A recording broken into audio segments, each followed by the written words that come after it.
Chapter 912. Compared to Alex, who could slay dragons in the sky, catch demons in the sea, or become a business tycoon, Meg preferred his kitchen, which was full of smoke and fire. It was good to watch over the restaurant and Amy make delicious food for the interesting customers and listen to their heartfelt praise. He didn't have any big ambitions, not in his previous life and not in this life. If there was something he really wanted to do now, it would probably be to go to the wind forest and bring Irina to Amy's aboveboard. He could feel that she was indeed very special to him. He didn't know how to express this feeling. They hadn't reached the level of lovers, but there was a kind of longing and anticipation to see her again. Could it be that she's moved? Meg muttered to himself as he looked in the direction of the wind forest. After a moment of silence, he said in his heart, "Just wait, I'll definitely come and get you. Next time, no one will be able to stop me." Meg went downstairs. The second floor had also been opened up, and the area had doubled. After the system's modification, it had completely changed. Meg's room had expanded by a third. There was a soft carpet on the floor, and the big and soft double bed made people want to lie down on it. The one-way floor-to-ceiling window could see the Aiden Square. The crib was placed next to the big bed, and Amy was sleeping soundly with Ugly Duckling in her arms. Amy's amusement park had also doubled in size. The originally cramped amusement park was now free, and she could play to her heart's content. There was also a purple-blue starry room next to the master bedroom. This was prepared by Meg for Amy. When Amy grew up, she would definitely have her own room. Now that the house had expanded, there was naturally more space to use. Meg also set up a small study in the corner. There was a table, 2 chairs, and a bookshelf full of books. The window faced the Badai prison. This was Meg's request. Facing the somewhat eerie prison, Meg felt that he could think calmly. Now, it really does feel like home. Meg walked around the various rooms, and a smile appeared on his face. However, it seemed that something was missing. He knew, but he didn't want to say it. As the night deepened, there were no longer any pedestrians on the streets of Chaos City. In a quiet courtyard in the north of the city, Elizabeth, who was meditating on the ice bed, suddenly opened her eyes. Her face showed a trace of vigilance. Suddenly, her expression changed. A white snowflake appeared under her body and then disappeared. Almost at the same time, the exquisite little courtyard seemed to have been kneaded inwards by some kind of terrifying power, instantly turning into a pile of broken stones and rotten wood. A loud bang was heard, and the entire street shook along with it. The residents cried out in alarm, and the children burst into tears. For a moment, the entire street was in chaos. 2 demons, one tall and one short, appeared on a big tree not far from the small courtyard. They were looking in the direction of the small courtyard. The taller demon was holding a dark crystal ball in his hand. "Is she dead?" the shorter demon asked in a hoarse voice. The taller demon looked at the ball of broken stones and wood for a while with furrowed brows. Suddenly, a burst of red light erupted from his eyes, and he angrily said, "Shit, that bitch got away. Over there." The shorter demon immediately turned around and looked at the figure in the corner. He jumped down from the big tree and rushed toward that alley like a bouncing ball. "We only have 3 minutes. We have to go whether we succeed or not. Otherwise, those guys from the Gray Temple will make us stay here," the taller demon said coldly. He stepped forward and instantly disappeared on the spot. In the next second, he appeared in the alley. He looked at the snowflake-like water stains on the ground, and a disdainful smile appeared on his face. The dark crystal ball in his hand lit up with a hint of red light. It transformed into a light blade and slashed toward a certain spot in the air. A rift appeared in the air, and a muffled groan sounded. A figure stumbled, and a few drops of blood dripped from it. The rift then closed, and the figure disappeared without a trace. A hint of surprise appeared on the taller demon's face. He furrowed his brows and stepped forward again. A series of light blades shot out from the dark crystal ball, slashing into the air. A muffled groan sounded from time to time. Who dares to be so presumptuous in Chaos City? At this moment, a muffled voice exploded like thunder, and a flying steed quickly flew in this direction. "Retreat!" The taller demon's expression changed slightly, and he instantly landed in a teleportation formation that had been set up in the alley beside the small courtyard. Although the shorter demon was unwilling to give up, he still jumped back into the teleportation formation at the sight of the flying steed. The teleportation formation was activated, and the two demons disappeared in a flash of light. A string of icicles flew down from the sky, and all of them were nailed to the teleportation formation. However, there was no trace of the two demons on it. These guys are really getting more and more arrogant. The elderly magic caster on the back of a large white bird looked at the small courtyard that had been squashed into a ball and heaved a sigh of relief after making sure that there was no one inside. He looked at the teleportation formation that had already self-destructed and couldn't help but grumble to himself in frustration. The elderly magic caster stood on the back of the large white bird and yelled, "The Great Temple has arrived. Don't worry, everyone." Dong! Yabamiya was sleeping soundly when she suddenly heard a heavy sound coming from the roof, and she immediately opened her eyes. Did something crash into the roof? Yabamiya opened her eyes in a daze. She was sure that she had heard something crash into the roof. After a moment of hesitation, she turned on the light, put on her clothes, and walked out the door. "Mia, did you hear that too?" Sally asked as soon as Yabamiya walked out the door. Did you hear it too, Aisha? I think something fell onto the roof. Should we go take a look?" Yabamiya nodded. "Let's go take a look. I don't think it's a bird or anything like that." Sally nodded and walked toward the door warily. Yabamiya hurriedly followed behind her. Sally slowly opened the door, and her wand was already in her hand. Yabamiya held a frying pan in her hand and carefully followed behind Sally. The door was completely opened, and Sally saw a figure lying on the stairs. She raised her hand and cast a small illumination spell. "It's her." Chapter 9:13. A hesitant look appeared on Sally's face at the sight of Elizabeth's feeble breathing. She then turned to Yabamiya and asked, "Mia, are you sure she's a good person?" "I'm sure. Young Mistress Elizabeth is not a bad person." Yabamiya looked up at Sally and nodded with a determined expression. She pressed a hand over her bleeding wounds in a panic and said in an urgent voice, "Please save her, Aisha. She's losing a lot of blood." Sally hesitated momentarily at the sight of Yabamiya's frantic expression, but she still cast a healing spell in the end. Green light fell upon Elizabeth's body, and her bleeding wounds quickly healed and scabbed over. A hint of color returned to her pale face. 10 minutes later, Sally withdrew her wand, and the green light receded. All that was left of Elizabeth's wounds were faint scars.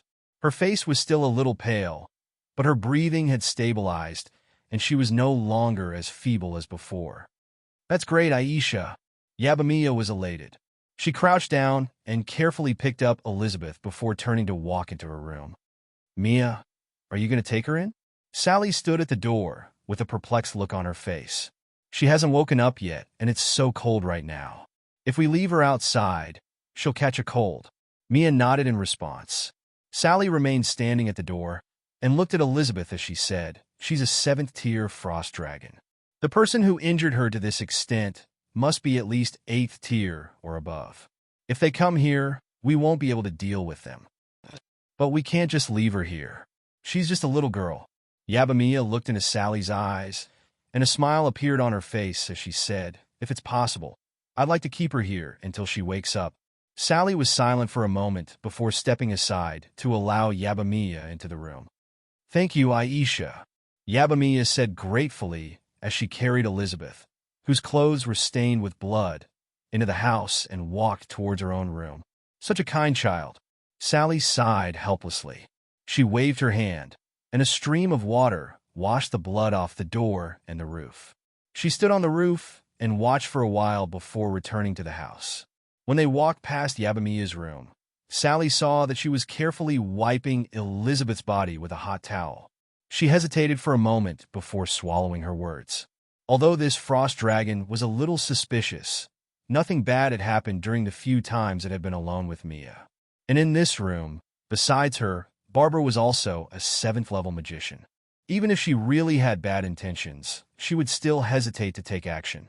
The wounds on her body suggested that she had been inflicted by demons, and the evil aura emanating from her body wasn't fake. However, what had happened to her? Why did those demons dare to attack a giant dragon in Chaos City? Weren't they afraid of incurring the wrath of a giant dragon? Yabamiya poured away the third basin of hot water, and the blood on Elizabeth's body was finally wiped clean. She hurriedly helped her change into her own clothes. Although they were a little short, they still managed to fit her. What happened to young Mistress Elizabeth? How did she get so severely injured? Yabamiya sat on the edge of the bed and looked at Elizabeth with a concerned expression. She looked on and on like this and fell asleep before she knew it. The next morning, Elizabeth opened her eyes in a daze. She suddenly thought of the demons and the attack, and her eyes flew open. At the same time, she wanted to jump up. However, what she saw when she opened her eyes wasn't a terrifying demon. Instead, she saw a world of pink. She was lying on a soft bed, and a feathery but very warm blanket that covered her body. It was so comfortable that she didn't want to get up. "What's this?" Elizabeth faltered slightly and didn't know what was going on. She had been attacked by a 9th-tier spatial demon and an 8th-tier demon in quick succession, and had completely lost consciousness after using her frost domain to teleport.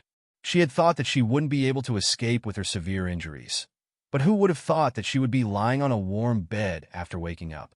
Elizabeth looked around with a wary expression, and then her gaze fell on Yabamiya, who was still sleeping on the edge of the bed. How could it be her? Elizabeth's eyes widened with shock. However, her gaze gradually softened at the sight of Yabamiya, who was sleeping on the edge of the bed. It could be seen that she had sat on the edge of the bed for a long time before finally falling asleep. Did she save me? Elizabeth looked at Yabamiya, who was lying on her side. Her long eyelashes were trembling slightly, and her intricate features were so adorable. This was the first time that she had seen her face up close, and she was sleeping like a little child. However, Elizabeth quickly realized something. She lifted the blanket and looked down. Her expression suddenly became strange. The pink pajamas she was wearing were obviously shorter, but the size was still quite fitting. It was soft and comfortable to wear on her body. All of the wounds on her body had already healed, leaving only a series of faint scars. To giant dragons, scars were nothing more than medals, so she didn't care about them at all. But why am I here? Could it be that I was teleported here during the last teleportation? Elizabeth was still a little perplexed, but thinking about it carefully, she seemed to be the only person in this massive chaos city that she could trust. Looks like Fox is already itching to kill me. Last night's assassination was only the beginning. Will I still be alive next time? In that case, should I hand over the Golden Dragon origin to you now?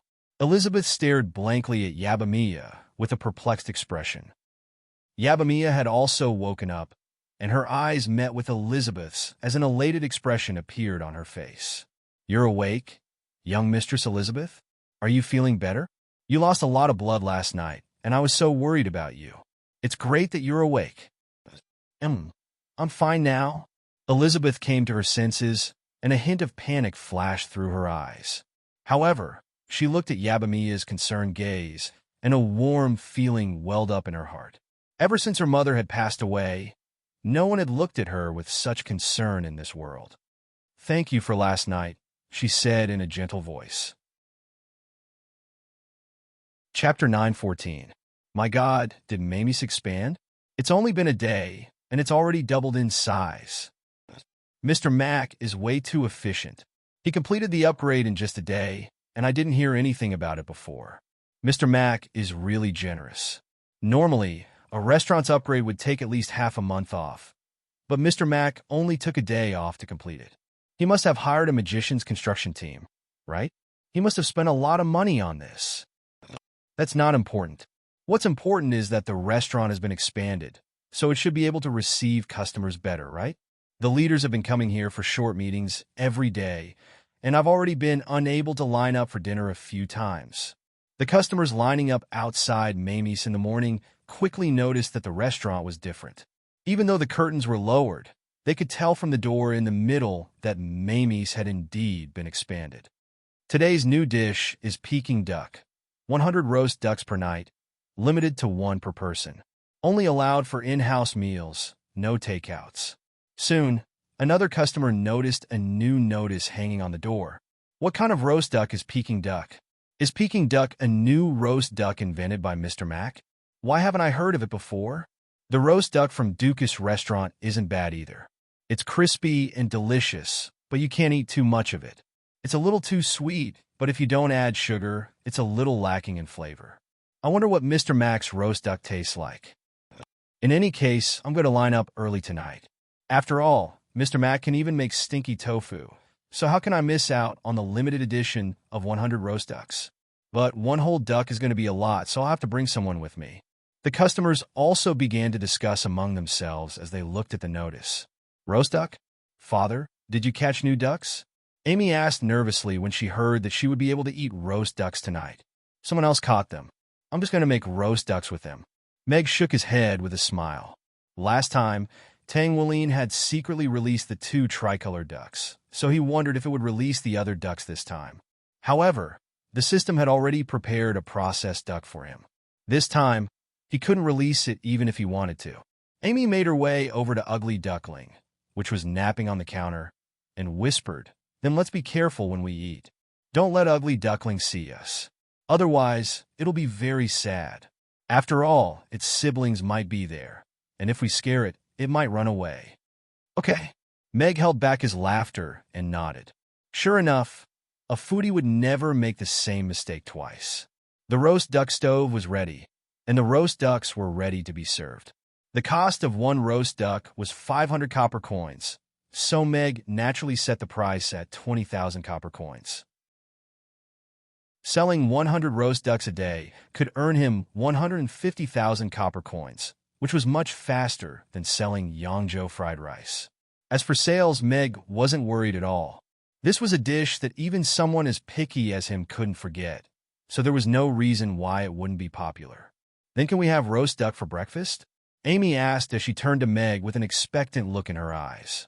We have to eat something light in the morning, so we'll have to wait until noon. Meg shook his head with a smile. Tang Walin was a good girl, but she was a little impatient. All right. Amy nodded. Even though she was a little disappointed, she didn't express any displeasure at all. Boss, I'm here. Phyllis knocked on the door. Meg opened the door to find Phyllis standing there in a brand new chef's suit. Her cheeks were slightly flushed, and her breathing was a little unsteady. She looked at Meg with an apologetic expression as she said, I'm sorry, boss, but the bed is too soft. Am I late? Meg looked at his watch and nodded as he said, You're 15 minutes later than we agreed on yesterday. However, it's your first day at work, so it's normal that you're not used to it. I hope you'll be more punctual next time. Yes, I will.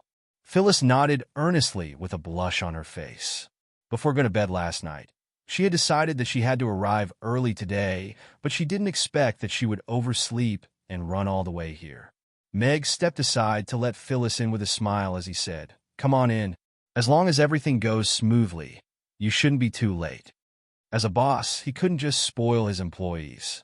Being punctual was the most basic of all.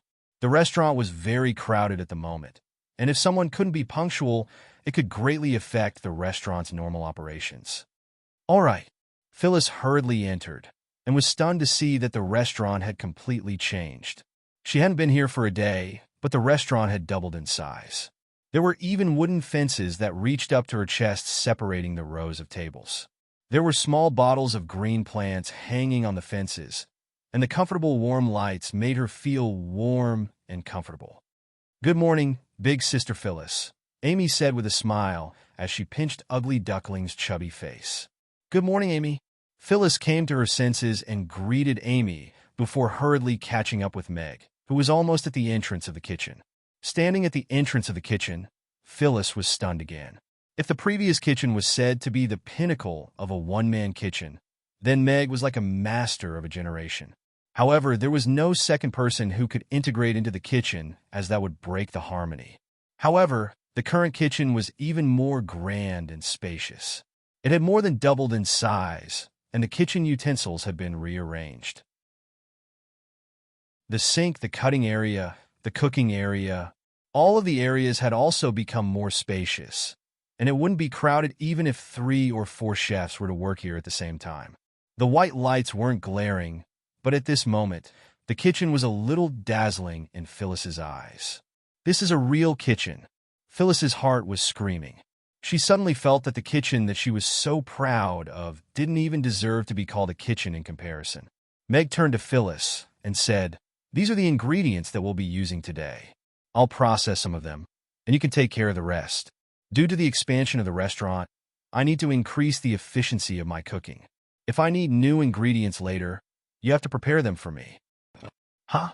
Yes, I'll do my best." Phyllis faltered slightly before immediately coming to her senses. She quickly strode into the kitchen, washed her hands, and began to process the ingredients. Chapter 9:15. It was a misty morning in the Wind Forest. In a luxurious hall, a middle-aged elf looked at Borg with a worried expression and said, "Master Borg, Irina and those mysterious guys killed all of the mercenaries who were escorting the elves, and we lost over 100 slaves. Yesterday, Alex destroyed a mercenary group with an 8th-tier powerhouse in Chaos City. I'm afraid it's going to be even more difficult for us to get more slaves." Even though Alex has died once, he's still as annoying as he was back then. Borg's expression darkened as he sat on a tall chair. He crushed a cup in his hand and said in a low voice, "Raise the bounty and warn those guys not to sell the slaves to other places. If we find out, they'll pay a heavy price. Elves can only be sold to the Wind Forest. If anyone forgets, get someone to remind them." "Yes."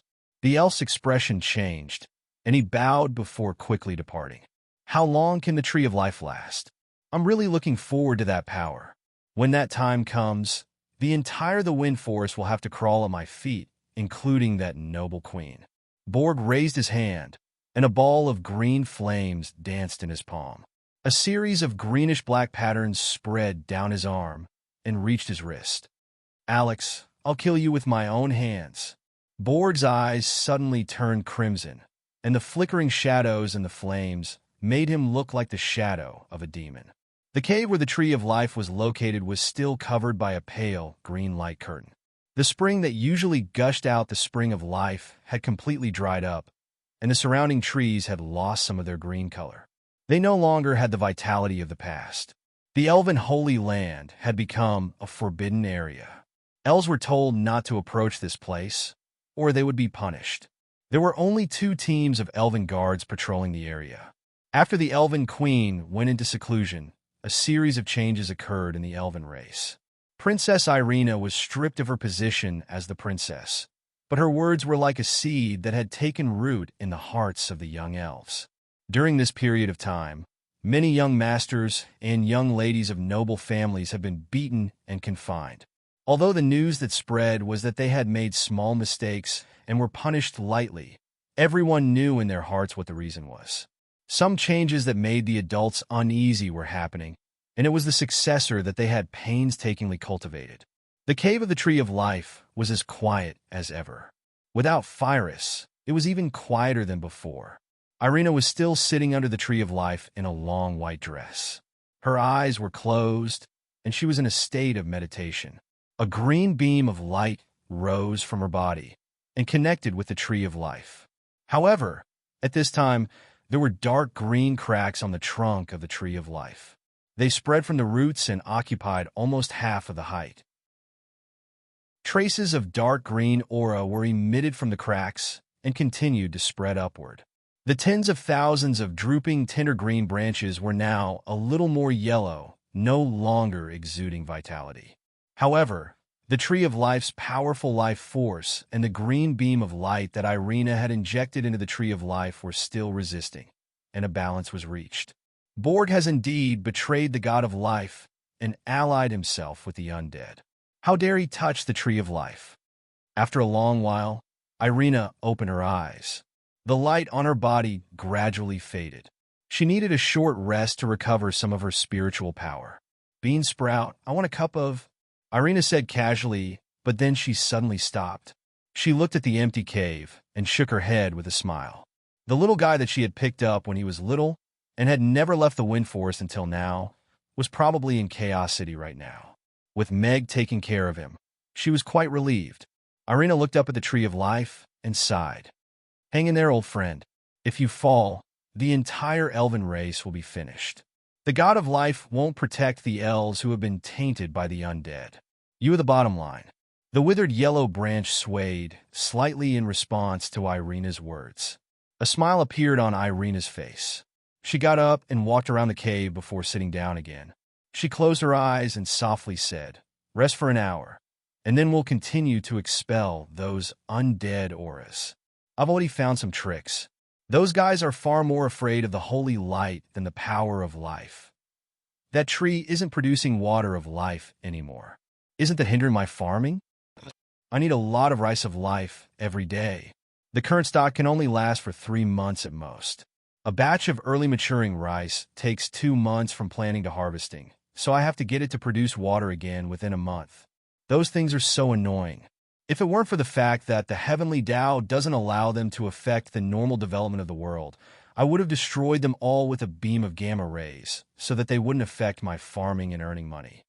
In the depths of Meg's mind, the system was mumbling to itself, but no one could hear it. Although I can't do it directly, it shouldn't be a problem to fertilize the tree, right? As a master chef cultivation system, my mission is to assist the host to become a successful master chef. If I can't guarantee the supply of the rice of life, the dish Yangzhou fried rice will be completely ruined. This is something that can never happen. Yes, this is completely in line with the 3 laws of the system. Expelling the undead aura is not something a system can do. But now, let's analyze the composition of these guys. As long as they exist, they can be explained by science. If they can't be explained, then it must be because science isn't developed enough. Phyllis once again demonstrated her superb knife skills. The flying ingredients were quickly turned into spare ingredients of the same size with the help of the Chinese kitchen knife. Meg didn't stay idle either. In addition to cutting the ingredients, he also had to prepare many ingredients himself, such as the sauce for the beef kebab and the marinating of the beef. However, compared to usual, Meg's workload had been reduced by more than half, which made him very satisfied. Not long after, Sally and Yabamiya also came to the restaurant. Chapter 9:16. Yabamiya looked at Meg with a hesitant expression. Meg stopped what he was doing and looked at Yabamiya seriously. It seemed that something really did happen last night. Sally also looked at Mia, but she didn't say anything. Yabamiya looked at everyone's concerned expressions and hesitated for a moment before shaking her head with a smile. "It's nothing. I just didn't sleep well and had a nightmare." Mag took a meaningful look at Yabamiya before nodding and saying, "All right then. If you need any help, make sure to let us know. You don't have to open the ice cream shop today. Go back and get some sleep after the morning service." "Okay." Mia nodded with a smile. She felt a warmth in her heart as she thought to herself, "Although I don't know what kind of enemy Miss Elizabeth has provoked, it's best not to let Boss and the rest worry. She can't get out of bed now, so I'll bring something back for her after the morning opening hours." What a naive little girl. I hope that Frost Dragon isn't a bad person. Sally looked at Mia and sighed in her heart. Mia stood at the entrance of the kitchen and asked curiously, "By the way, boss, the notice outside said that you'll be releasing a new dish today. Peking duck. When did you come up with a new dish? But where is the duck?" Everyone looked at Meg. They were just as curious as the customers in the line outside. Every time Meg released a new dish, it would completely overturn everyone's expectations. Therefore, every new dish he released was very curious. Yes, the duck is still on the way. The Peking duck will be officially released tonight. It's a little inappropriate to eat it in the morning, so I'll make a roast duck for everyone to try at noon. Meg nodded with a smile. It was better to eat something light in the morning. No matter how good the roast duck was, it wasn't suitable for breakfast. The happiest thing about being a waitress at Mamie's is to be able to eat a new dish first every time. Mia clasped her hands with a blissful expression. She then looked at Meg with a smile and said, "Boss, next time when you come up with a new dish, I can try it for you. I can eat anything." Smiles appeared on everyone's faces. This was probably something that everyone had dreamed of. Even I don't have the courage to try my dishes. Meg shook his head with a smile. Besides, I can eat a lot of them. A burst of laughter in the restaurant. Even Sally couldn't help but cover her mouth with her hand and giggled. Phyllis, who was still cutting vegetables in the kitchen, saw this scene. She couldn't help but look at Meg. She suddenly felt very lucky. Whether it was Princess Irina or Boss Meg, they didn't bully her because of her identity and status. Such a relaxed and pleasant working environment was completely unimaginable in the Wind Forest. Of course, Miss Sally, who had been nominated as a candidate for the princess, volunteered to be a waitress here. Now that Princess Irina had been abolished, Miss Sally was the most likely to become the new princess. Everyone thought she was cultivating in seclusion in the Brewster family, but she was actually in Chaos City. Sally also took a glance at Phyllis. She had disguised herself the day before to gather some information, and she was caught off guard by the drastic changes that had taken place in the elven race. She had initially wanted to have a chat with Phyllis the day before, but Phyllis had locked herself in her room for the entire day. Princess Irina had been dethroned, and the elven queen was in seclusion. Now, in the Wind Forest, one party led by the most powerful General Borg and the other party led by High Priestess Helena were in a power struggle. Although the possibility of a civil war wasn't high, it was very likely that a new princess would be elected, and she might have to leave Chaos City and return to the Wind Forest. The two looked at each other, and then silently looked away. During breakfast, Yabamiya stood and bit into a Ruggiamo. After a moment of hesitation, she looked at Meg and said, "Boss, can I have a sweet tofu pudding to take away later?" Sweet tofu pudding? Meg looked at Mia with surprise. This girl had always only eaten savory tofu pudding. Now, she had betrayed him and become a sweet fan? Meg couldn't help but forget about the other important thing, which was to take it away. I want to try sweet tofu pudding today, but I'm still a savory fan. But as a savory fan, if I don't try sweet tofu pudding, I won't be able to say anything more convincing, right? Maybe that's what it is.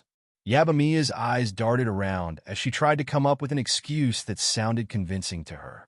Meg nodded with a smile and said, "Okay, I'll save a portion for you later, and then you can take it away."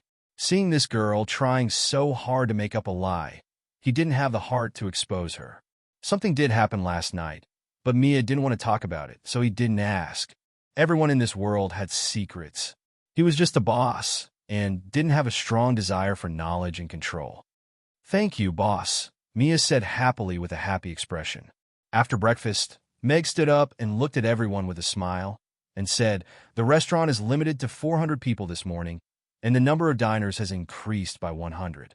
The opening hours are the same, which means that the workload has increased by a third, so we need to be more efficient and work harder. I hope everyone can work hard. I'm sure we can do it well." Mia nodded with confidence. Sally and Barbara's eyes were also burning with fighting spirit. They had been able to do their job well before, but now that the number of customers had increased, they had to take it seriously. "Is there anything I can help with?" Phyllis, who was sitting in a corner and didn't have much of a presence, asked meekly. "You'll be in charge of helping in the kitchen. When you learn how to make beef kebabs, you'll be busy," Meg said with a smile. The increase in the number of diners was undoubtedly a big surprise to the customers who arrived late. Many of the customers who had been waiting outside of the 300th place line happily continued to line up. "Welcome to Mamie's." Meg pushed open the door and smiled at the customers who were waiting in line. Mamie's had changed its appearance, and it was displayed to all the customers. "Wow, it's so much bigger, and there's even a little more partitioning. There's no section, and it's even more tuned. Mr. Mac is really a genius. I didn't expect this kind of flower to be nourished with water. But this little crystal vase must be super expensive, right? It's just hanging here like a vase?" Chapter 9:17. On a mountain 5 kilometers away from Chaos City, a giant J-top falcon landed quietly. Two figures stood on the top of the mountain, looking in the direction of Chaos City. A middle-aged elf looked at Elliot worriedly and said, "Chief, you've come to Chaos City in person. If the other families know about this, it'll be hard to explain." Elliot shook his head with a grave expression and said, "Aside from me, who else can bring Sally back?" The most important thing now is not to worry about those guys attacking me for coming to Chaos City. Instead, it's to think of a way to bring Sally back and make her the new elven princess. That's the only way the Brewster family can survive the coming chaos. The middle-aged elf wanted to say something, but hesitated. In the end, he sighed deeply and didn't say anything. Wait for me here. I'll bring her back before sunset tomorrow. Don't provoke anyone, and keep a low profile.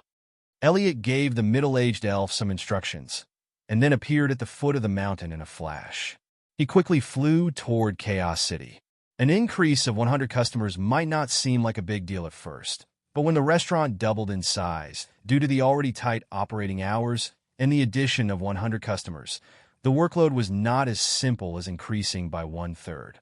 Even with the help of magic, the 3 people running back and forth between the restaurant and the kitchen still felt that their legs and hands were no longer their own.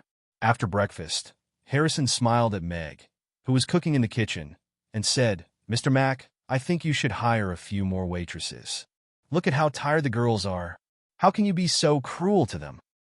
If possible, I'd like to hire 2 more chefs." Meg rolled his eyes. He shook the wok slightly, and the Yangzhou fried rice in the wok jumped out like a rainbow. If he hadn't leveled up twice in the past 2 days and improved his strength, he wouldn't have been able to handle this amount of work. "One person. Mr. Mack, you win." Harrison poked his head into the kitchen to take a look. In such a huge kitchen, there was enough food for 400 people, but it was all made by Mag alone. He couldn't help but stick out his tongue. When this chap decided to be ruthless, he would even exploit himself. He had nothing to say. After the morning opening hours, Meg rotated his sore wrist and looked at the tired girls lying on the chairs outside. He couldn't help but smile. His conscience wouldn't be at ease if he didn't give them a raise. "Here's a warm towel for you." Meg was still thinking about how much he should give them when a hot towel was handed to him. Meg was stunned for a moment. Looking at Phyllis, who was holding the towel with both hands, he hurriedly took it and nodded. "Thank you. You're welcome." Phyllis ran out of the kitchen with the rest of the towels and handed them to Mia and Sally. "What a kind girl." Meg withdrew his gaze and covered his face with the hot towel. The steam from the towel swept away all his tiredness. It was so comfortable that he wanted to close his eyes and sleep. A hot towel relieved a lot of everyone's tiredness, and they looked at Phyllis with more gratitude and affection. "Well, I'll leave now. I'll leave the rest of you guys." Yabamiya helped put all the dishes into the kitchen. She picked up the sweet tofu pudding that Meg had packed for her and was about to leave. "Mia, here's a plate of Yangzhou fried rice. I made too much just now. You can take it with you." Meg stopped her and handed her a lunchbox with a smile. Mia turned back to look at the lunchbox in Mag's hand. Her eyes were already slightly red. She went forward to receive the lunchbox, and then bowed deeply to the buyer. She choked up a little as she said, "Thank you, boss. Go on. Go back and have a good sleep, but remember to set an alarm. Don't miss the lunch service," Mag urged as he stroked Mia's hair with a smile. "Okay, I'll remember." Mia nodded. She picked up the lunchbox and walked quickly out of the door. Mag looked at the fatigued Sally and Babla with a smile and said, "You two should get some rest as well. It's time for me to think about how to recruit a few more exceptional employees. It's not good to let beauties work so hard." "Then I'm afraid it'll be hard to find them." Barbara curled her lips. "I agree." Meg nodded in agreement. After all, there weren't that many 7th-tier spatial magic casters in this world who could be tricked into working as waiters with beef kebabs. However, Meg urgently needed to think about this problem seriously. He had to accept the fact that Sally could be taken away by the Brewster family at any time. As someone who had experienced it himself, he knew how important Sally was in the current situation of the elven race. As long as the leader of the Brewster family wasn't an idiot and didn't know that Sally was in Chaos City, then it was very likely that he was already on his way to Chaos City. If Sally suddenly left, Amy's would be in a state of sudden suspension. Therefore, he had to think of a solution now. It wasn't difficult to find a 7th-tier water magic caster in Chaos City, but Mag didn't think he had the ability to poach a 7th-tier water magic caster from the Grey Temple or some veteran mercenary group to work as a waiter in his restaurant. Therefore, this was a very troublesome matter. Of course, there was still a solution. He could find a slightly weaker water-type magic caster, but at the very least, he would be able to clean the entire restaurant.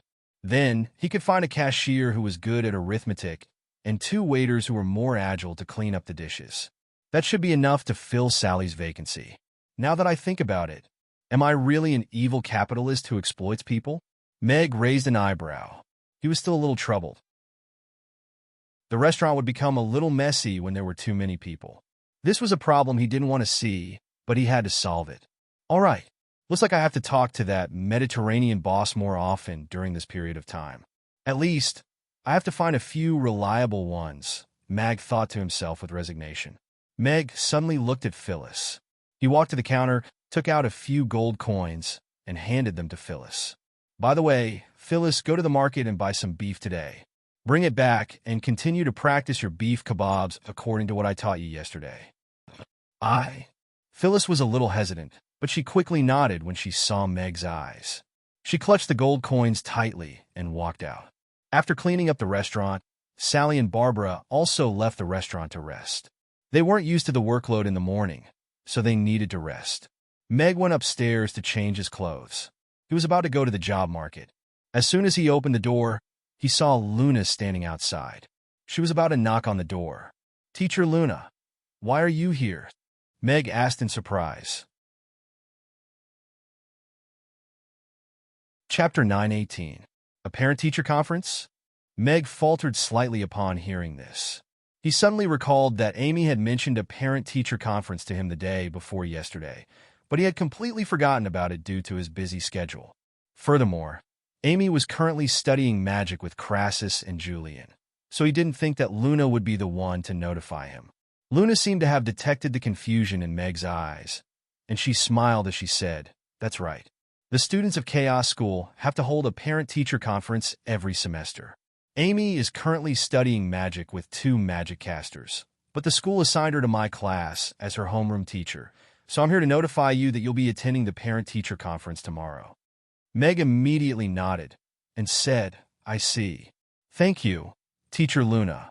What time will the conference be held tomorrow? I'll be sure to be there on time." "The exact time will be between 1:30 p.m. and 4:30 p.m. tomorrow." Luna looked at Meg with a hesitant expression and said, "The school wants both parents of your child to be present at the parent-teacher conference." Meg looked at Luna's hesitant expression with a smile and said, "Amy has also mentioned this to me before, but I didn't receive any specific notice, so I can take care of it." Luna looked at the smile on Meg's face and felt an inexplicable sense of security. A smile also appeared on her face, and she nodded as she said, "All right, Mr. Meg, I'll see you tomorrow." "See you tomorrow." Meg nodded with a smile. Aisha won't refuse, right? If she refuses, then it doesn't seem right for Phyllis to go. But no matter what, it's better than Blower. Meg murmured to himself as he looked at Luna's departing figure. Meg, who was about to go to the talent market with his bicycle, suddenly stopped. He rubbed his eyebrows and said, "I almost forgot that the Catering Association's gourmet ranking competition is going to start in 2 or 3 days. We have to figure out the eggplant with garlic sauce as soon as possible. Otherwise, the vegetarian category will be useless." "System, why don't you give me a recipe for eggplant with garlic sauce?" Meg tried asking in his mind. "The system is in closed-door cultivation to research fertilizer. Please do not disturb." A line of words silently floated across Meg's mind. "Meg, I don't believe you." Meg cursed silently in his heart. He rode his bicycle and went to the talent market. There were all kinds of people from different races, and he was a little dazzled by them. However, he didn't see a single one that he liked. When he came out of the talent market, Meg had already recognized a fact. He was also someone who cared about appearances, even if he was innocent. However, when he looked at the cleaning ladies who were slightly inferior in terms of looks, he couldn't make up his mind to hire them to Mamie's. On the way, Meg went to the Broad recruitment agency. He found the owner of Two Pieces, Chris, and asked him to help him find a suitable candidate. Even though he was feeling as if he had suffered a loss from the previous transaction, Chris was still a smooth and slick businessman. He didn't express any displeasure toward Mag in the slightest, and he followed all of the necessary procedures. However, Mag's demands were quite complex and demanding, so he asked for double the commission. As long as I'm satisfied with the person, double the commission won't be an issue. Meg nodded with a smile. With the popularity of your restaurant, Mr. Mac, if you put up a recruitment notice on the door, I'm sure many people will come to apply. Chris accepted the letter of entrustment with a smile. That's a good idea. Meg's eyes lit up, and a thoughtful look appeared on his face.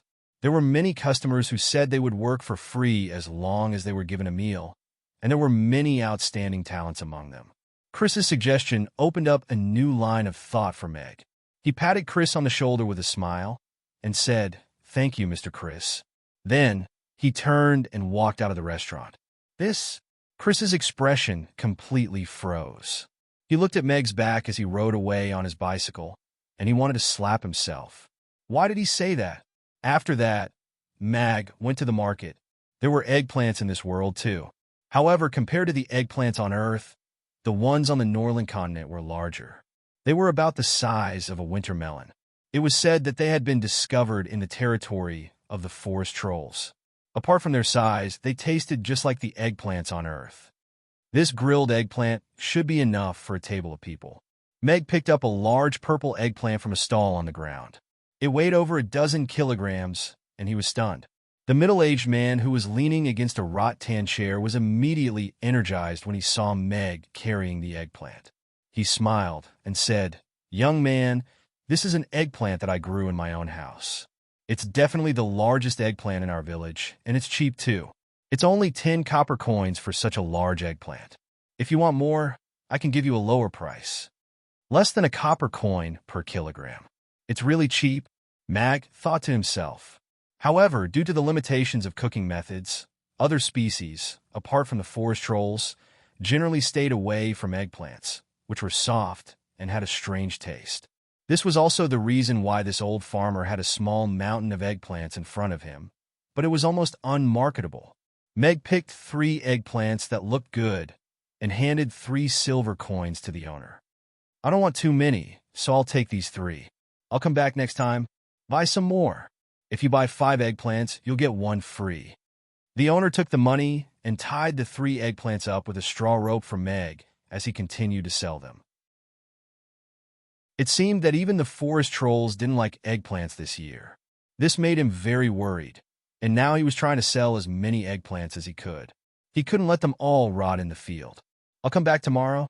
Meg shook his head and left with the 3 eggplants, which weighed over 40 kilograms. These were enough for him to try cooking today.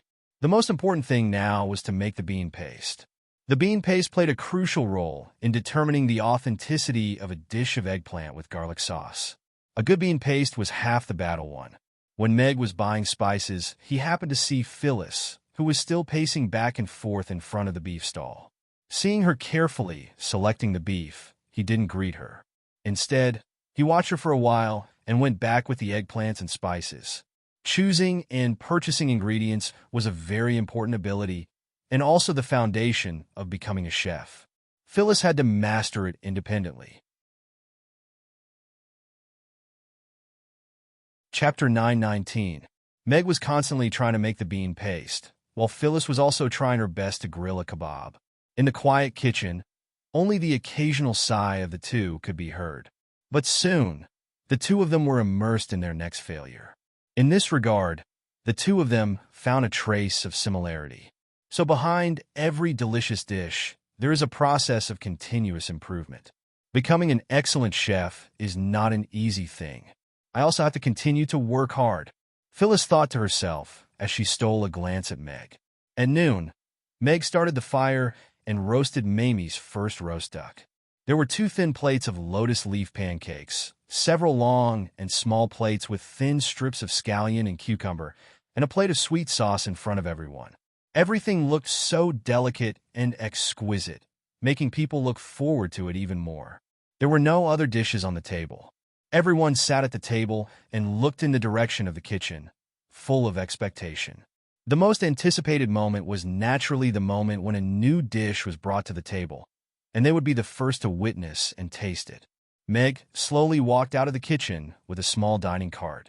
There were several exquisite plates on the cart, a round wooden chopping board with a heavy Chinese kitchen knife on it, and a large plate with a metal lid in the middle. It stopped at the table. Everyone's eyes fell on the large plate with a lid. They had seen Meg working for a long time, but they had all kinds of guesses as to what the roast duck looked like. But what they wanted to see the most was what Meg made. "Peking duck," Meg said with a smile, and then gently lifted the metal lid. Under the lid was a plump, bright red roast duck with a slightly oily surface. A complete duck was roasted so beautifully that everyone's eyes couldn't help but light up. The roast duck that had just been taken out of the oven was still steaming hot, and a rich aroma came with the heat. It was a mouth-watering smell. Gulp! Everyone's throat moved uncontrollably. "It smells so good." This aroma is completely different from that of beef kebabs, but it's also so fragrant that I'm salivating, Yabamiya exclaimed after taking a deep whiff of the aroma. "Father, there's only one roast duck, but there are so many of us. How are we going to split it?" Amy looked at Meg with a troubled expression. Everyone turned to look at Meg. One roast duck was supposed to be shared among 6 people, so how to cut it became a problem. Roast duck is 70% roasted and 30% sliced. Therefore, slicing the duck is a very important process, Meg said with a smile. He put on a pair of thin, disposable gloves, lifted the roast duck from the big plate, and placed it on the chopping board. He held the kitchen knife and made a cut on the duck breast. With a light flick of his wrist, thin pieces of duck meat fell neatly on the chopping board. The duck meat was lean with a hint of fat, and the duck skin was golden yellow. After cutting it open, it had beautiful texture. All of them were sliced into the shape of apricot leaves. They were almost the same size, and there was no difference in thickness. They were as light as leaves, and they were stacked in an orderly manner on the chopping board. The cumbersome kitchen knife appeared to be very nimble in Meg's hands. The crispy duck skin and tender duck meat didn't affect the stability of the kitchen knife in the slightest. Under his knife, the entire duck was quickly sliced into pieces according to its different parts and placed on different plates in a smooth and fluid manner. Amy's eyes widened as she stared intently at the plates of roast duck meat. The light in her eyes made it seem as if she was about to pounce on them. What incredible knife skills! Phyllis's mouth was also slightly agape, and her eyes were filled with amazement. Without the aid of any magic, and with only pure knife skills, the roast duck that had just been taken out of the oven had been sliced into such a thin and uniform piece. She was truly in awe. Even if she had the assistance of wind magic, she probably wouldn't be able to do it as well or as quickly as Meg. Sally and Yabamiya also couldn't hide their amazement. The roast duck's alluring color was sliced apart by Meg's knife, and the entire process seemed to have given the duck a soul. Looking at the uniform thickness of the duck meat on the plates and smelling the fragrance in the air, they felt as if they could already taste the enticing taste of the duck meat once it entered their mouths. Their expectations were raised to the extreme. 108 slices. Meg put down the duck rack in his hands, and a smile appeared on his face as he looked at the 5 plates of duck meat that were perfectly filled. Slicing a duck into 108 slices was the perfect number of slices. Only an experienced duck slicer could achieve this. The thickness of the duck slices was just right, and it was also one of the projects that Meg had spent the most time on in the test space for the God of Cookery.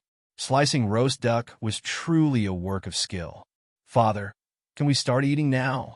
Amy asked as she looked at Meg expectantly. "Of course, but before we start eating, I have to tell everyone how to eat roast duck." Meg looked at the impatient Amy with a doting expression. The roast duck meat can be eaten directly, or you can dip it in the sweet sauce in front of you. Of course, the most classic way to eat it is to dip the duck meat in the sweet sauce, add some green onions and cucumbers, and wrap it in a layer of lotus pancake. Everyone's eyes fell on the sweet sauce and green onions in front of them, as well as the lotus pancake on the bamboo plate. They didn't know that these things could be used in such a way. They didn't think that eating roast duck would require so much attention. "Everyone is hungry, so let's start eating," Meg said with a smile as he looked at everyone, who had already swallowed countless mouthfuls of saliva. "Okay." Amy was the first to reach out with her chopsticks. She picked up a piece of duck meat with trembling hands and put it into her mouth. A blissful expression instantly crept onto her delicate little face. The delicacy melted in her mouth. It was the taste of bliss. So this is what roast duck tastes like. Then, roast goose must taste similar, right? It's so delicious. Amy said happily as she opened her eyes. I want to try it too. Yabamiya picked up a piece of duck meat and carefully dipped it in the sweet sauce in front of her. Then, she put it in her mouth and gently bit into it. The duck meat that had just been sliced was still piping hot, and the skin was crispy. Meanwhile, the lean duck meat with a hint of fat was exceptionally rich and mellow. A fruity aroma slowly spread from the duck meat, and the sweet sauce's aroma began to spread, raising the deliciousness of the dish to another level. Yabamiya closed her eyes at some point. She seemed to see the duck slowly being roasted into a golden red color in the fruit charcoal. A drop of oil seeped out of the duck, then slowly slid down the golden red skin and dripped into the charcoal fire, raising a small flame. Chapter 9:20. Yabamiya opened his eyes and exclaimed, "Is this really a roast duck? I don't smell any rank odor. The crispy duck skin and the smooth duck meat don't seem to belong to the same duck at all. This taste is simply unbelievable." Then let me try to wrap the duck in a lotus leaf cake. Sally carefully picked up a lotus leaf cake from the small bamboo plate. It was as thin as a piece of paper and almost translucent. It looked like a lotus leaf when it was spread open. It was very beautiful and even a little warm to the touch. Can this thin pancake really cover the roast duck and the side dishes? Sally was a little worried. She was afraid that she would break the cake if she didn't sprinkle enough. She carefully spread the cake on the plate in front of her. Then, she picked up a piece of roast duck and dipped it in the sweet sauce. She then picked up 2 green onions and 2 cucumbers and placed them on top of the roast duck meat. After that, she carefully folded the cake from the 4 sides to the center and turned it into a plump cube. Sally picked up the lotus leaf pancake that was wrapped around the duck meat with a look of surprise in her eyes. This thin lotus leaf pancake had incredible tenacity, and it didn't show any signs of damage even after wrapping so many things around it. It's perfectly wrapped. It's the most delicious one piece at a time, Meg said with a smile as he looked at the roast duck wrapped in the lotus leaf cake in Sally's hand. Sally hesitated for a moment after hearing that. Then, she put the duck meat wrapped in the lotus leaf cake that was a little too big into her mouth. The soft skin had a hint of fragrance. After biting into it, the roast duck hidden in the lotus leaf cake began to show its charm. The crispy duck skin and tender duck meat melted in the mouth at the same time, and the rich fragrance spread in the mouth. The more he chewed, the more obvious the fragrance became. The taste buds on the tip of her tongue were completely activated. She greedily sucked on the delicious taste. The green onions were bitten open, and the sweet sauce enhanced the fragrance of the duck meat, making it even more alluring. After the deliciousness wreaked havoc, the cucumber strips that had been almost ignored before began to show their charm. The fresh cucumber made a light crunching sound when bitten, and the trace of greasiness brought about by the sweet sauce and roast duck was completely eliminated. After swallowing it, only a lingering fragrance lingered in the mouth, and it was incomparably refreshing. Sally savored the aftertaste for a while before looking up at Mag. What a special flavor. The biscuit is as thin as paper, the delicious roast duck is slightly piping hot, and the fresh onions and cucumber are all very different things. However, the combination is irresistible, and it's not greasy at all. Roast duck is so delicious, Amy mumbled. She then turned to Ugly Duckling, who was lying on the table and looking at them with curiosity in its eyes. She smiled and said, "Ugly Duckling, you have to grow up quickly too." Meow. Ugly Duckling felt a chill run down its neck, and it instinctively took a few steps back. It stepped on the edge of the counter and fell off with a thump, drawing raucous laughter from everyone. The delicious roast duck brought unparalleled enjoyment and laughter to the crowd. Meg also picked up a piece of roast duck and carefully tasted it. The flavor, meat, texture, and thickness of the roast duck were all perfect. It was far superior to the Peking roast duck that he had eaten in Quanjude when he was a child. The roasting technique used on the charcoal allowed the aroma of the fruit to seep into the duck meat perfectly. There wasn't a need for too many condiments, and the meat of the roast duck was far superior to that of the Peking roast duck that had been reared in captivity. Meg swallowed the piece of duck meat and sighed with emotion. Ducks are fat in autumn. The ancients really didn't lie to me. Ducks that had just finished growing fat in autumn were at their most plump. Phyllis was a little perplexed as she ate the roast duck. Why does this duck taste so familiar? Have I eaten it before? There were 6 of them, 1 roast duck, and 2 plates of lotus leaf pancakes. It was obviously not enough. Hence, halfway through the meal, Mag went into the kitchen to make some food that could fill their stomachs. And that was the end of the lunch. After lunch, Yabamiya had already left with a plate of Yangzhou fried rice, and so had Barbara. Phyllis was still roasting beef kebabs in the kitchen. Meg looked at Sally, who was using water magic to clean the restaurant, and hesitantly said, Aisha, there's something I want to ask of you. What is it? Sally turned to Meg. This request might be a little too much, and it's also a little unreasonable. You can refuse. There's no need to force yourself.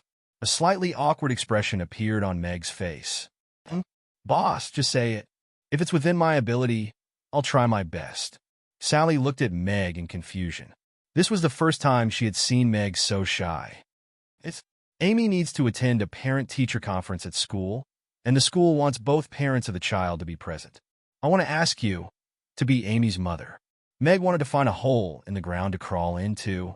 Although he had practiced this conversation many times in his mind, he still felt very awkward when he actually said it to a girl. Huh? Sally faltered upon hearing this, and a faint blush appeared on her face, as if she had suddenly realized something. Even her normally calm gaze was now tinged with a hint of panic. It's not what you think. I just want you to pretend to be Amy's mother and attend the parent-teacher conference with me. Of course, if you don't think it's suitable, then forget it. This request is a little too much. Meg shrugged and tried to speak in a relaxed tone. Sally looked into Meg's eyes and thought of how much he doted on Amy. Her heart suddenly softened. She hesitated for a moment, then clenched her fist and said, If you think I'm suitable, I can do it. But what do you need me to do? Really? Meg's eyes immediately lit up upon hearing that. The most suitable person for him, right now, was none other than Sally. If she didn't agree, then he would have to make a trip to the job market to rent a wife. Sally nodded again. Meg thought for a moment and frowned. It's my first time attending a parent-teacher conference, so I don't have much experience. But I should just go through the motions. After all, we're all children, so it shouldn't be too complicated.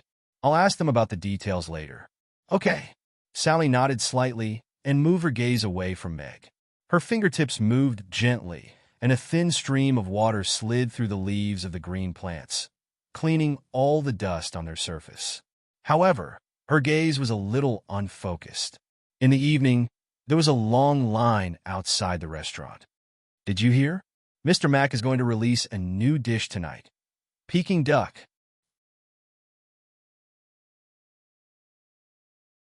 Chapter 9:21. Little boss, is that duck head delicious? Harrison, who was at the front of the line, swallowed his saliva as he looked expectantly at Amy, who was sitting on a stool at the entrance of the restaurant. She was munching on a big duck head with relish in her hands. The customers in the line also swallowed their saliva uncontrollably. That duck head was golden and crispy, glistening with oil. Amy could barely hold it in her hands. She held it in her hands and munched on it. It was as if the whole world was not as important as that duck head in her hands.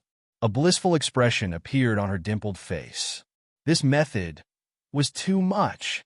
I really want to beat someone up? Amy only reacted after a while. She looked up at Harrison and nodded with a smile. It's delicious. Uncle Gray Fatty, do you want to try it? Yes. Harrison nodded honestly. He looked at the roast duck head in Amy's hands with anticipation. Although this duck head had already been eaten by Amy, he did not mind. Then continued to think.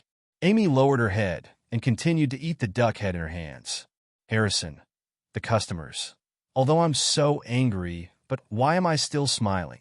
Does she think she can do whatever she wants just because she's cute? How can she be so cute just by eating a duck head? Harrison sighed silently in his heart. As expected, he could not get angry at all when he looked at that adorable little fellow.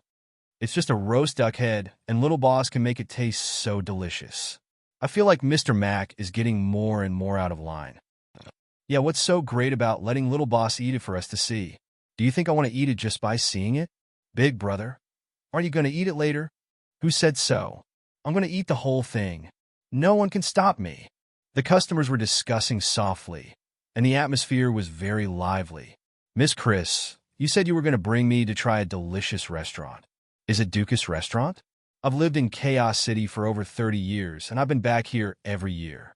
I'm more familiar with the restaurants in Aiden Square than you are. In a luxurious carriage, an old man wearing a gray silk robe asked Chris with a smile. I'm sure you're more familiar with Chaos City and the Aiden Square than I am. However, I'm not taking you to Dukas Restaurant this time. This restaurant wasn't open the last time you came back to Chaos City, Christy said with a smile.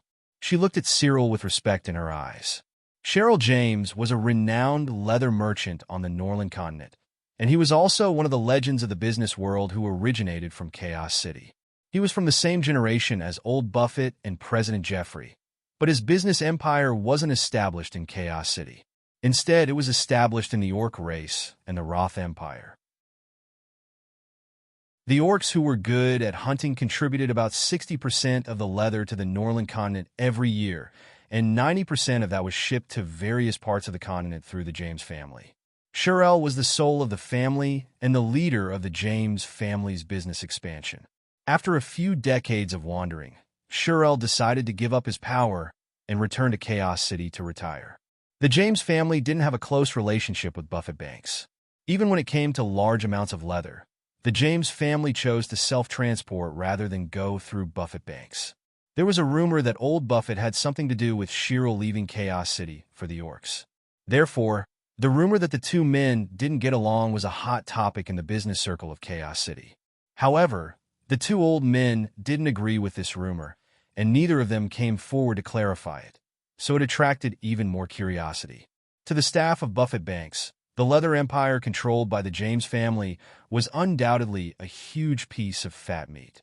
If they could eat it, not to mention the huge bonus, it would be possible for them to directly enter the top management of Buffett Banks. Christie had the honor of receiving Shirel a few years ago. Although she was only dealing with a small matter at the time, when she heard that Shirel had returned to Chaos City, Christie went to see him with the intention of giving it a try. She didn't expect that the kind old man would really meet her. Christie was very encouraged, and the two of them chatted happily. Before coming, Christie had done her homework. Old Mr. Shirel had been very strict with himself all his life. He didn't like women, and he didn't drink, but he had a special fondness for food. Although he lived in the Orcs' territory, he would make time to go to Rodu every month just to taste the food there. Therefore, Christie wasn't in a hurry to talk about the cooperation. Instead, she took the initiative to take Shirel to a restaurant. Cyril gladly accepted the invitation without putting on any airs. Oh, a restaurant that just opened? I haven't been back for more than half a year. Is there a better restaurant than Dukas Restaurant? Shirel was a little surprised. You'll know when we get there. Christie smiled mischievously, keeping him in suspense. Now that you mention it, I'm looking forward to it, Shirel said slowly. He wasn't in a hurry. Dukas Restaurant had always been the #1 restaurant in Chaos City, but in the eyes of a glutton like him, it was only SSO. If it were in Rodu, it wouldn't even be ranked. However, the new restaurant that Chris had mentioned had piqued his curiosity. He wanted to see if the restaurant that Chris had praised to the heavens was worthy of its reputation. The horse-drawn carriage stopped, and Christie lifted the curtain to take a look. She turned to Shirel with a resigned expression and said, Master Shirel, we're here, but we might have to wait in line for a while. Wait in line? Shirel was a little surprised. He lifted the curtain and looked out. 2 long lines stretched from the entrance of the restaurant named Mamie's all the way to the square. There were at least 100 people in each line. He couldn't help but be surprised. I didn't think there would be so many customers waiting in line. I've never seen this in a restaurant in Chaos City before. Even the most popular restaurants in Rhoda didn't have such a large group of customers, so he was rather surprised to see one in Chaos City. Master, I'll go talk to the owner, and let you go first," the middle-aged coachman said respectfully. He jumped down from the horse-drawn carriage and prepared to go to the restaurant. Chapter 9:22. A smile appeared on Christie's face, and she looked at Shirelle with even more respect. She had seen many successful people, and the higher they were, the more approachable they were. Of course, that wouldn't have been the case in other restaurants, but in Mamie's, there were 2 10th-tier magic casters at the front of the line. Duke Abraham was also in the line, so Christie was a little worried that if the coachman tried to cut the line, he would be rejected by Mr. Mac. What if he got into a conflict with those powerful magic casters? The horse-drawn carriage stopped, and Shirelle followed Christie out of the carriage before walking straight to the back of the line. As he listened to the heated debates going on in the line, an expectant look appeared on Shirelle's face. In particular, the tofu pudding that he had heard the most arguments made him even more curious about what kind of food it was. Just what kind of food could make the customers so agitated just because of its taste? It was as if they were facing their mortal enemy. "Miss Christie, what is this tofu pudding? Why are these customers arguing over this?" Cyril couldn't help but ask curiously when he reached the end of the line. Tofu pudding is a delicacy from Mamie's. It has 2 flavors, sweet and savory. The line on the left is for the savory one, while the line on the right is for the sweet one. "I think the sweet tofu pudding is very delicious, and I suggest that you give it a try, Mr. Shirelle," Christie explained with a smile. "I see. This owner is really interesting. It's just a dish, but the customers are so protective of it. But I don't like sweet things, so I'll go with the savory tofu pudding," Shirelle said with a smile. He then walked to the back of the line on the left with a smile. Christie opened her mouth to say something, but she resisted the urge to persuade him. She only liked sweet tofu pudding, and she didn't dare to imagine how it would taste if such a delicious dessert was made into a savory tofu pudding. Of course, aside from bringing Shirelle to Mamie Restaurant for a meal, her main objective for coming here today was to eat another bowl of tofu pudding. This tofu pudding was really amazing. Due to her anxiety, a few red pimples had grown on her nose and face, and she couldn't get rid of them no matter how hard she tried. However, after eating a bowl of tofu pudding that day, the pimples on her face were all gone when she woke up the next morning. Furthermore, her skin was noticeably better. Even the best hydration potion on the market couldn't achieve such an effect, so Chris was naturally pleasantly surprised. The pimples were gone, but as a woman, how could she be satisfied? Whether it was to make her skin fairer and fairer, or to get rid of those little pimples that were almost invisible, it was all worth it to make this trip and line up for this long. At 5 o'clock, the door of the restaurant was opened. Meg welcomed the guests with a smile. "Hello, Mr. Meg." Chris took the initiative to smile and nod at Meg. The last time she was able to get money from Duke Meg was all because of the stinky tofu, so she was very grateful to Meg. According to the news from Rodu, the branch of Buffett Banks had already moved into the Duke's mansion, and they were still counting the money that the Duke had promised. Although the exact amount hadn't been released yet, the boss had already told her that the bonus alone was equivalent to her entire salary from last year. "Hello, Miss Chris." Meg also responded with a smile. He had some impression of this beautiful woman in a business suit, and her name was directly marked on the omniscient door. He had heard from Carla that this woman had exchanged half a helping of stinky tofu for a portion of Duke Abraham's money. Although it was a little tricky, it was enough to prove her business ability. Meg took a look at the old man who had followed Chris into the restaurant. He was wearing a loose black robe, and his hair and beard were all white. He looked quite benevolent and kind. A line of words floated across Meg's mind. "Mr. Cheryl Male, 65 years old, ordinary, suffers from coronary heart disease, often with symptoms of heart palpitations and chest pain. You can eat a roast duck wrapped in a lotus leaf cake to effectively relieve your symptoms." Huh? Mag raised an eyebrow. After making sure that he wasn't seeing things, a peculiar expression appeared on his face as he said internally, "System, are you selling medicine now? You're writing prescriptions for people?" After the restaurant's upgrade, the omniscient door has also been upgraded accordingly. You can now recommend dishes according to the system's recommendations. The system's voice slowly sounded in Meg's mind. Dishes according to the symptoms. Why does it sound so weird? Meg curled his lips. But the system's ability did open up a shortcut for him to supplement his food. It completely saved him the trouble of ordering the wrong dish. Mr. Mac. A thin figure walked past Meg, greeted him, and quickly walked to the only seat left in the corner. Vicenio, male, 30 years old, ordinary, suffers from severe kidney deficiency, almost squeezed dry. Common symptoms are pain in the waist and knees, low spirits, impotence, premature ejaculation, and other symptoms. Can be prescribed 1 serving of black pepper steak and 2 Lagi Ruggiamos. If taken continuously for a week, his condition will be effectively improved. But in the meantime, he must abstain from sex. Otherwise, his condition will worsen. Meg looked at Vicenio's thin figure with pity. It seemed that this man was also under unimaginable pressure.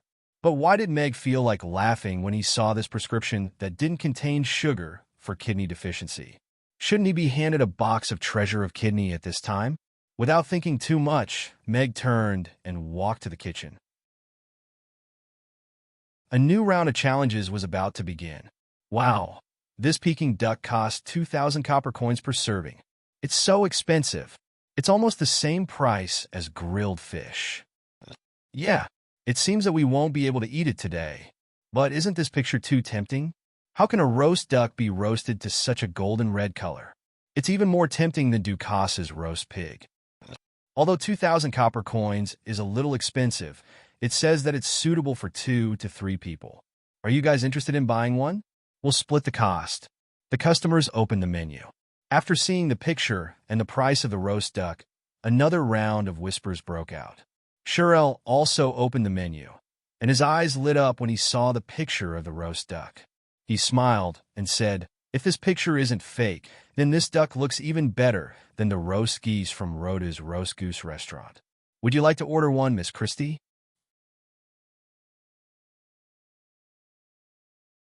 Chapter 9:23. I'd like a roast duck. I'd like one for my table, too. I'd like a portion of stinky tofu. Although the price of 2,000 yuan deterred many of the customers, there were still many who chose to wait and see for the time being. There were also some customers who showed off an even more miraculous operation after joining the table. Joining dishes. This was something that even Meg had never seen before.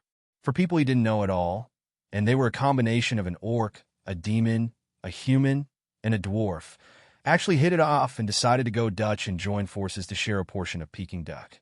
This kind of thing could probably only happen at Mamie's. What an interesting dining environment. Elves and demons are sharing a table, while humans and orcs are sharing a table and eating the same dish. What kind of magic does the food here have? Shurel looked at all of the customers in the restaurant with a hint of surprise on his face. He then turned to Mag, who was standing in the kitchen with a transparent window, and a smile appeared on his face. Just what kind of delicious food can such a young chef cook? I'm really looking forward to it. The roasting process that Mag was using had been optimized by the system. While maintaining the perfect flavor profile, the roasting process had been shortened from 40 minutes to 20 minutes. Furthermore, 10 roast ducks could be roasted in one go, which was undoubtedly a very fast roasting process. After the first roast duck was done, Meg slowly walked out of the kitchen with a cart. He stopped at Crass's table and placed the lotus leaf cake, sweet sauce, onion, and cucumber strips in front of him. Why is Mr. Mac serving the food himself? Yeah, this is the first time I've seen Mr. Mac serve the food himself. Could it be that the way to eat this roast duck isn't simple? The customers all looked curiously at Meg and the big metal-covered plate on the cart. There was also a knife and a chopping board on the small cart. "Sir Crassus, your Peking duck." Meg lifted the metal cover, and a plump, jujube red roast duck appeared in front of everyone's eyes. The surface of the duck glowed faintly under the light, and it emitted an alluring glow. Gulp! The sound of people swallowing their saliva could be heard. Compared to the picture, the perfect roast duck presented in front of everyone was obviously more impactful. Since the stinky tofu hadn't been served yet, Meg didn't turn on the molecular isolation system. The aroma of the roast duck wafted through the air, and everyone's eyes lit up. This aroma is more than twice as strong as the roast goose in the roast goose house. It's just a duck. How can it be roasted with such a tempting aroma? Sire, who was sitting not far away, stared at the red roast duck with incredulity in his eyes. The roast goose restaurant in Rodu was one of the restaurants that he frequented. Their roast goose was one of the best in Rodu, but it was easy to get sick of eating too much of it, so he would make a special trip there every 2 months or so. He didn't think that he would be able to find a roast duck that was even more enticing than the roast goose in Chaos City. Crassus's eyes also lit up, but when he saw the roast duck that was bigger than an ordinary duck, he smiled and said, "It's so big. Are we going to eat it directly?" "No, we need to slice it." Meg shook his head with a smile. He put on a pair of disposable gloves before picking up his cleaver and the roast duck. Meg's heavy cleaver danced through the air, and one slice of roast duck after another fell onto the plate like snowflakes. They were arranged in a perfect line, creating a beautiful sight to behold. Even the skin and the meat were almost identical in thickness. The entire roast duck was arranged in different positions on different plates, and in the blink of an eye, there was only a duck rack left. This operation made the guests exclaim in admiration. The exquisite knife skills could only be described as superb. After the processing of the duck meat, the roast duck, which was already very tempting, was suddenly filled with a sense of ceremony, which made the guests look forward to it even more. Meg sliced off the duck's head and neck before placing them on a plate in front of Crassus with a smile, and said, "Duck meat will taste even better when dipped in sweet sauce. Dip duck meat in sweet sauce and put it in a lotus leaf cake, then add onions and cucumbers on top. Enjoy your meal." Full marks. Crassus gave Meg a thumbs up and couldn't wait to pick up a piece of duck meat with his chopsticks. He dipped it in the sweet sauce in front of him, then picked up a thin piece of lotus leaf cake and put it in the middle awkwardly. He then put a slice of onions and cucumbers into his mouth, wrapped them up casually, and stuffed them directly into his mouth. The wonderful taste blossomed in his mouth, and Crassus's face lit up. The wonderful taste was indescribable. The lotus leaf cake was soft yet flexible, and it was sweet and delicious. The tender duck meat and crispy duck skin complemented each other. It was fat but not greasy. The onions and cucumbers sandwiched in between were even more refreshing and greasy. He enjoyed the delicious taste in his mouth. Crassus swallowed the roast duck and praised, "It's so delicious." Gulp. Everyone in the restaurant swallowed their saliva at the same time. Chris looked at Shirelle, who swallowed her saliva, and a smile appeared on her face. It seemed like she was in luck this time. "I suddenly feel that the 2,000 copper coins are so worth it. Not only is it a delicious experience, but it's also a feast for the eyes. I want an extra serving of Peking duck. Miss Mia, I want an extra serving of Peking duck too." The customers who were still watching raised their hands to place their orders, afraid that the 100 roast ducks would be sold out if they were late. Mr. Meg is really amazing. Whether it's his superb cooking skills or his amazing knife skills, and so many people like him. Phyllis looked at Meg and secretly clenched her fists. "I must become a chef like him." It only took Meg 2 minutes to slice a roast duck, but every time he served a pot of roast duck, Meg had to spend more than 20 minutes to slice the duck.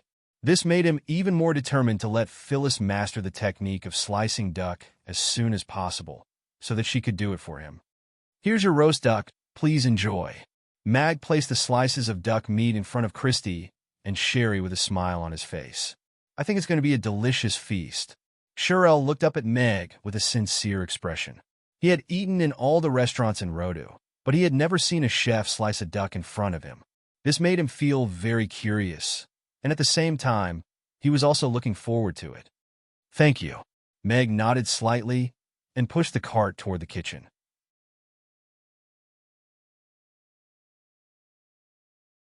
Chapter 9:24.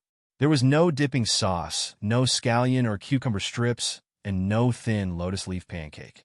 It was just a thin slice of duck meat. As soon as it entered his mouth, the taste buds on the tip of his tongue were completely activated. He gently bit down, and the soft duck meat and crispy duck skin melted in his mouth at the same time. A rich and mellow fragrance instantly melted in his mouth. Amidst the rich aroma, the fruity aroma seemed so fresh and leisurely. "This taste is simply too delicious. I've traveled all over the York territory, and tasted countless delicacies roasted over fires. I've also tasted all of the top-tier restaurants in Rodu, but I've never tasted duck meat as delicious as this.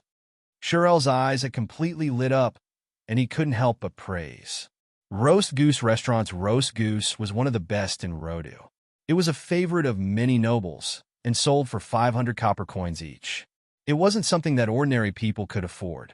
However, the roast goose from Roast Goose Restaurant, which claimed to be the best roast goose in the world, was nothing compared to this roast duck. It wasn't even worthy of being compared.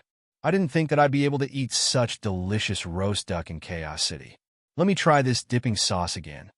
Shirel picked up a piece of duck meat with his chopsticks, dipped it in the thick sweet sauce, and put it into his mouth. After dipping it in the thick sauce, the sweetness didn't appear to be too strong, but it contained a unique sauce aroma. The roast duck was already very delicious, but its flavor was enhanced to a whole new level by the perfect amount of sweetness and the unique sauce aroma. If he had to find a word to describe it, it would probably be perfect. The sweet sauce was slightly sweet and had a unique sauce aroma. It didn't steal the roast duck's place as the main dish.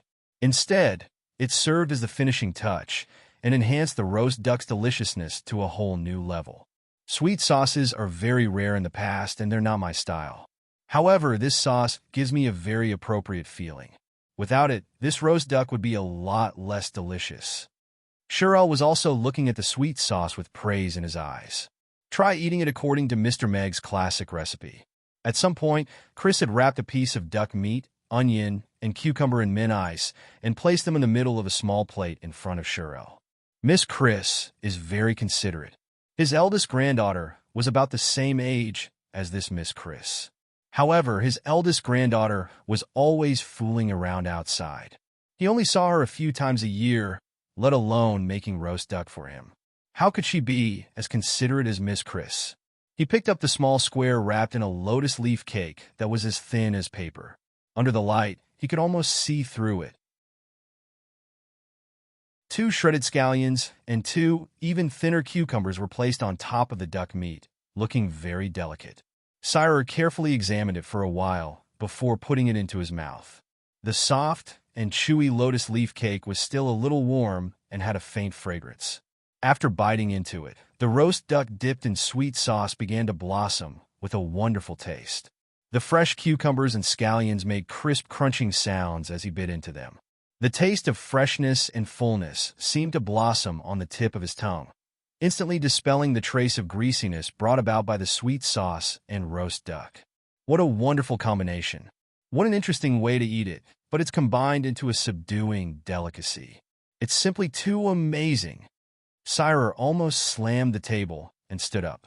He had eaten all over Rodu, but he had never tasted anything as delicious as this. 1 roast duck, 3 different ways of eating it, and 3 different culinary experiences. Sire felt that his perception of Chaos City's food had been completely shattered by this roast duck. This city finally had a dish that could amaze him. It's so delicious that I don't want to stop eating. Shirel picked up a piece of lotus leaf cake and began to wrap it with duck meat, onion, and cucumber strips. He then put the cake into his mouth, and a blissful smile appeared on his face as he savored the amazing taste of the cake. Is it really that delicious? Chris also had an expectant look on her face. She picked up a piece of lotus leaf cake and wrapped it up for herself. She put it in front of her mouth and took a graceful bite. Oh, this is so delicious. Chris's eyes almost immediately narrowed into slits, and she couldn't hide the elated smile on her face. Even though she was full of anticipation, she was still stunned by the delicious taste of the lotus leaf cake. Mr. Mac really is invincible when it comes to making ducks. Mr. Mac really is a genius when it comes to making ducks. Mr. Mac's duck is so delicious. All of the customers were also full of praise for this Peking duck. They were completely immersed in Meg's fancy knife skills and the delicious taste of the roast duck. I didn't want to be a duck, so please be kind, everyone. Meg rolled his eyes in his heart, but he was still very happy to be praised by everyone. Aside from those freaks, there were very few people in this world who didn't feel anything when others praised them. I want a roast duck. I'm sorry, sir, but today's 100 Peking ducks are all sold out. If you want to try roast duck, please come back early tomorrow night. Yabamiya smiled and refused one request after another. He didn't seem to have any intention of negotiating. That customer still didn't give up. He poked his head into the kitchen and said to Meg, "Mr. Mac, it's still early. Why don't you make another pot of roast duck for us? With all of us working together, I'm sure it won't be a problem. What do you think?" All of the other customers who wanted to order roast ducks also looked in the direction of the restaurant, wondering if Meg would agree. "I'm sorry, sir, but to ensure the quality, we only prepare so many roast ducks every day. Today's duck is all sold out, so there's no more left. If you become more familiar with roast duck in the future, you might be able to roast more," Meg said with a smile. He also didn't seem to have any intention of negotiating. "This owner is really interesting. Can I have another helping of this tofu pudding?" Shirelle put down the spoon in her hand and looked at the empty bowl in front of her. She still wanted more. "Then Mr. Meg will probably say something similar to what you just said," Christy said helplessly. If possible, she also wanted another helping of tofu pudding. Shirelle was stunned for a moment, then smiled awkwardly. She looked at Meg's back in the kitchen and couldn't help but sigh with emotion. There aren't many chefs in this world who take their food as seriously as he does. Yes, Mr. Meg is a special chef. Christy nodded in agreement. She looked at Meg's back, and her eyes flashed slightly. That was a special kind of attraction. "Since we don't have the right to continue enjoying the food, let's go." Shirelle paid the bill and walked out of Mamie's with Christy. She looked at Christy with a smile and said, "Today was the happiest meal I've had since I came back to Chaos City. I really have to thank you, Miss Christy. You're too kind. I should be the one thanking you for treating me to such a delicious roast duck." Christy shook her head with a smile. "Haha, you're so much more interesting than my disappointing grandchildren.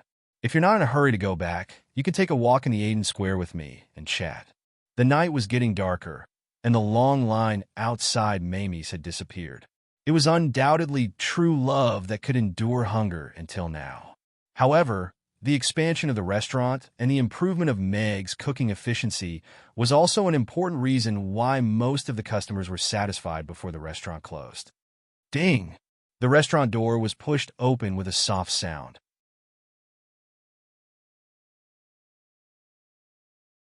Chapter 9:25. Elliot stood at the entrance of the restaurant, and a hint of surprise flashed through his eyes as he looked at Sally, who was wearing a cheongsam and carrying a tray filled with bowls and plates. However, he didn't express it too much. After a brief silence, he smiled and said, "I'm here to eat. Can I still eat now?" "Welcome. Opening hours are not over yet. If you'd like to place your order, please find a seat." Yabamiya stepped forward with a smile and guided Elliot to his seat. "What's wrong, Aisha?" Mia asked softly as she nudged Sally with her elbow while Elliot was looking at the menu. This was the first time that she had seen such an expression on Sally's face. Shouldn't elves be happy to see other elves? I'm fine." Sally shook her head as she put away all of the dishes on the table before quickly making her way toward the kitchen.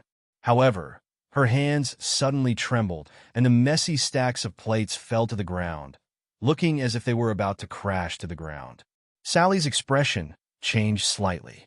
She hadn't made such a low-level mistake in a long time. "Stop!" Barbara, who was serving the dishes on the tray, pointed a finger, and the plates that were about to fall to the ground stopped in midair. She then waved her finger, and the plates stacked together before flying back to Sally's tray. "Be careful." Barbara walked past Sally and winked at her. Sally nodded slightly and walked toward the kitchen with the tray in her hands. A 7th-tier spatial magic caster? And a half-dragon? And Sally? Who is the owner of such a small restaurant that has 2 7th-tier magic casters as waitresses? Elliot was looking at the menu, and he looked up at Babla with a hint of surprise in his eyes. He then looked at Yabamiya with a curious expression as he turned toward the kitchen. Sally entered the kitchen and closed the door behind her. She put down the plates in her hands and walked over to Phyllis, who was watching Meg cook. Sister Aisha, you?" Phyllis looked at Sally and couldn't help but feel a little nervous. Sally whispered into Phyllis's ear, Phyllis, don't say anything. The leader of the Brewster family is right outside. He might be coming for me, But if he finds out that you're here, he might take you away as well. Mag's hands faltered as he looked up at Sally and Phyrus, and a hint of resignation and disappointment appeared in his eyes. Even though this was within his expectations, he didn't think that it would come so quickly. Sally was going to leave in the end. After the queen went into seclusion and Irina was deposed, the conflict between the factions in the elven race became even more intense. It was no longer a secret that Borg was trying to become the first male ruler in the history of the elven race. But Helena still insisted on promoting a new elven princess and grooming her to become the new elven queen. Sally was at the top of Helena's list. What few people knew was that this young mistress of the Brunt's family, who had been internally designated as the elven princess and even the future elven queen, was now working as a waitress in a restaurant in Chaos City. Meg had expected that the leader of the Brewster family would come to him in person, but when it really happened, he still felt a little sad. It would be very difficult to find such a well-rounded and outstanding employee again. However, if word got out that he had found an elven princess to be the mother of his child, and had let another elven princess work as a waitress in a restaurant for a few months, the enmity between him and the elves would most likely be irreconcilable. As for Phyllis, Meg wasn't worried that Elliot would take her away by force. If the leader of the Brewster family hadn't lost his mind, he probably wouldn't do anything to someone who Alex had brought to Chaos City. Besides, he probably didn't want too many people to know that he had come to Chaos City. A hint of panic flashed across Phyllis's eyes when she heard Sally's words. She looked out of the restaurant and then back at Sally. She nervously and worriedly asked, "Big Sister Aisha, what about you?" Although she hadn't had much contact with Sally in the past 2 days, the fact that Sally, who was rumored to be in seclusion, had appeared in Chaos City and was working as a waitress in a restaurant meant one thing. Miss Sally had run away from home. The worst thing that could happen to someone who ran away from home was to be found. Now that Elliot had appeared in Amy's in person, could it be that he was here to bring Miss Sally back? "I'm fine. He's already seen me." A resigned smile appeared on Sally's face. She shook her head and quickly regained her composure. She put the dishes she had just cleaned into the dishwasher, picked up the tray, and walked out of the door. Elliot looked away from Meg when he saw Sally coming out of the door. He looked at Sally, who was cleaning the tables and chairs skillfully with a little water magic, and the surprise in his eyes gradually turned into relief. When she was in the family, he had never seen Sally do such things. Although she wasn't lazy, she was too sharp and couldn't calm down to do what he told her to do. She even imitated Irina and ran away from home. But now, her sharpness and pride seemed to have been restrained. She was still Sally, but she was no longer the Miss Sally. He thought he would be furious when he saw her again, but he was surprisingly calm and even a little relieved. She's been walking for so long, but she stopped at Chaos City. What's attracting her here? Elliot thought to himself. This wasn't like his daughter, who wanted to be like Irina. Sally had already calmed down. She didn't try to avoid Elliot's gaze, and did her work seriously and meticulously as usual. Elliot looked at Sally, who walked past him, and asked with a smile, "It's my first time here. Do you have any recommendations?" Sally stopped in her tracks and was silent for a while. She turned around and looked into Elliot's eyes. She was silent for a while again and was surprised by his calmness. Then she flipped open the menu and said, "You can try the black pepper steak. If you want a drink, you can order a glass of beer." "All right, I'll take those too," Elliot said as he closed the menu. "Give me a moment." Sally nodded slightly and turned to walk into the kitchen. Not long after, the steaming steak and bubbling beer were served on the dining table and placed in front of Elliot.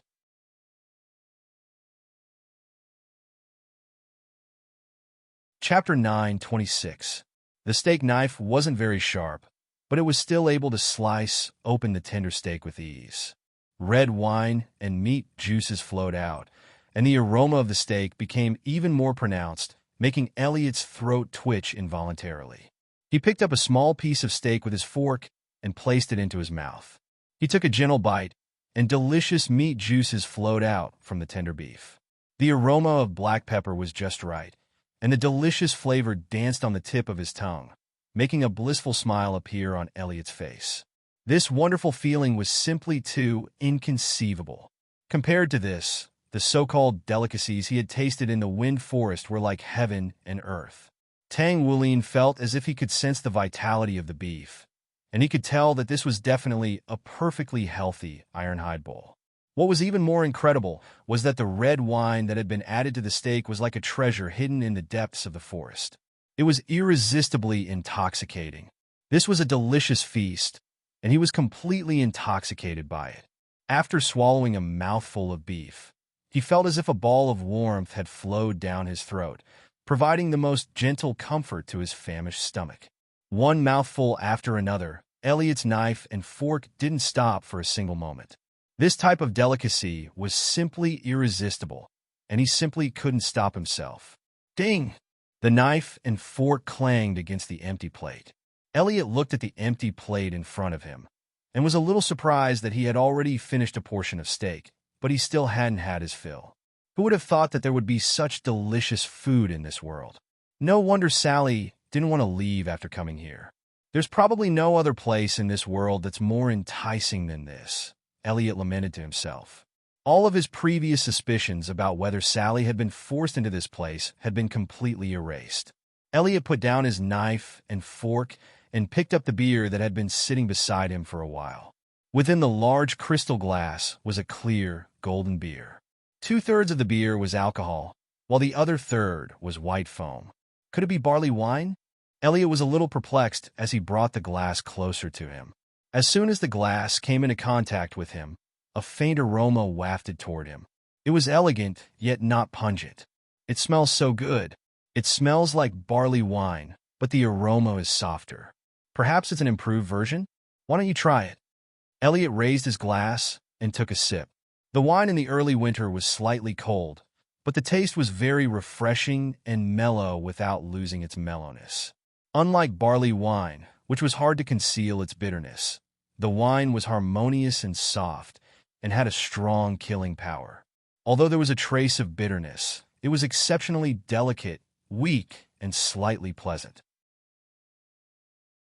There was no aftertaste, nor was there a lingering aftertaste.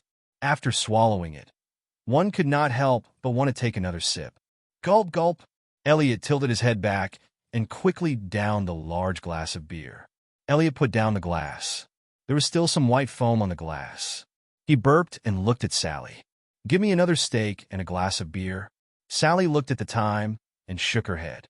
"The restaurant's business hours are about to end. We won't be serving any more food." "Is that so? Looks like I'll have to come over earlier tomorrow." Elliot was a little disappointed, but he didn't say much. He took out a purse from his waist and smiled at Sally. "Shall we settle the bill?"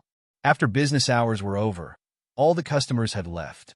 Sally looked at Yabamiya and the others. "You guys can go back first. I have to go somewhere after the restaurant is cleaned, so I'll be back later." "Okay, then you should go back earlier too." Mia nodded. She left with Barbara and Phyllis, who had a scarf wrapped around her face and ears. The gentle water cleansed every nook and cranny of the restaurant, and they surrounded Sally as if they were little elves that were obedient to her commands. Meg stood off to the side and looked at this scene in silence. Amy had already gone upstairs to play in her playground. The flowing water disappeared, and the restaurant looked brand new. The green leaves in the glass vases exuded vitality, and no ashes could be seen in the corners. Sally turned to Meg and said calmly, "Boss, I may have to go. Are you going back?" Meg also asked calmly. "Yes." Sally nodded as she looked at Meg. She then turned her gaze to the restaurant, and a smile appeared on her face as she said, "I wanted to travel the entire Norland continent, but I didn't think that I'd stop at Chaos City. It's a little different from what I had envisioned, but I feel like I've had a lot of fun during this time. I've made new friends, so there's nothing to regret." Meg looked at Sally. Although this girl didn't smile often, she looked even prettier when she smiled. Mag was Mamie Restaurant's second customer and second waiter. He was a capable employee who was responsible for all the work, such as the finances, cleaning, and clearing the tables. He was also a very pleasant friend whom Mag got along very well with in both work and life. He was about to leave, so Mag couldn't help but feel a little reluctant. If he could, of course, he would want her to stay. However, he obviously couldn't. Besides, it had to be Sally's choice to leave or stay. She could return to the Wind Forest and become the new elven princess, continue to work at Amy's as a waitress, or go on the road of escape again. The latter two options were no longer an option after the head of the Brewster family came to her in person. Sally looked at Meg for a long time and finally said, "Thank you." Meg smiled and said, "Are you leaving tonight, or can you wait until tomorrow?" "If it's possible, I want to have dinner with all of us again to see you off. I don't like parting. If it's possible, I hope you can tell them after I leave. I'll go to Amy's parent-teacher conference with you tomorrow." Sally shook her head. She blushed at the mention of the parent-teacher conference and looked away from Meg to a green leaf. "Okay." Meg nodded. "I'm leaving now." Sally took her coat and walked out of the door. "Life is really—" Meg raised his eyebrows. He walked slowly to the door, locked it, turned off the light, and walked to the stairs. He couldn't help but smile when he saw Amy sitting on the stairs with ugly duckling in her arms. "Come back with me, Sally," Elliot said with a smile when he saw Sally coming out of the restaurant.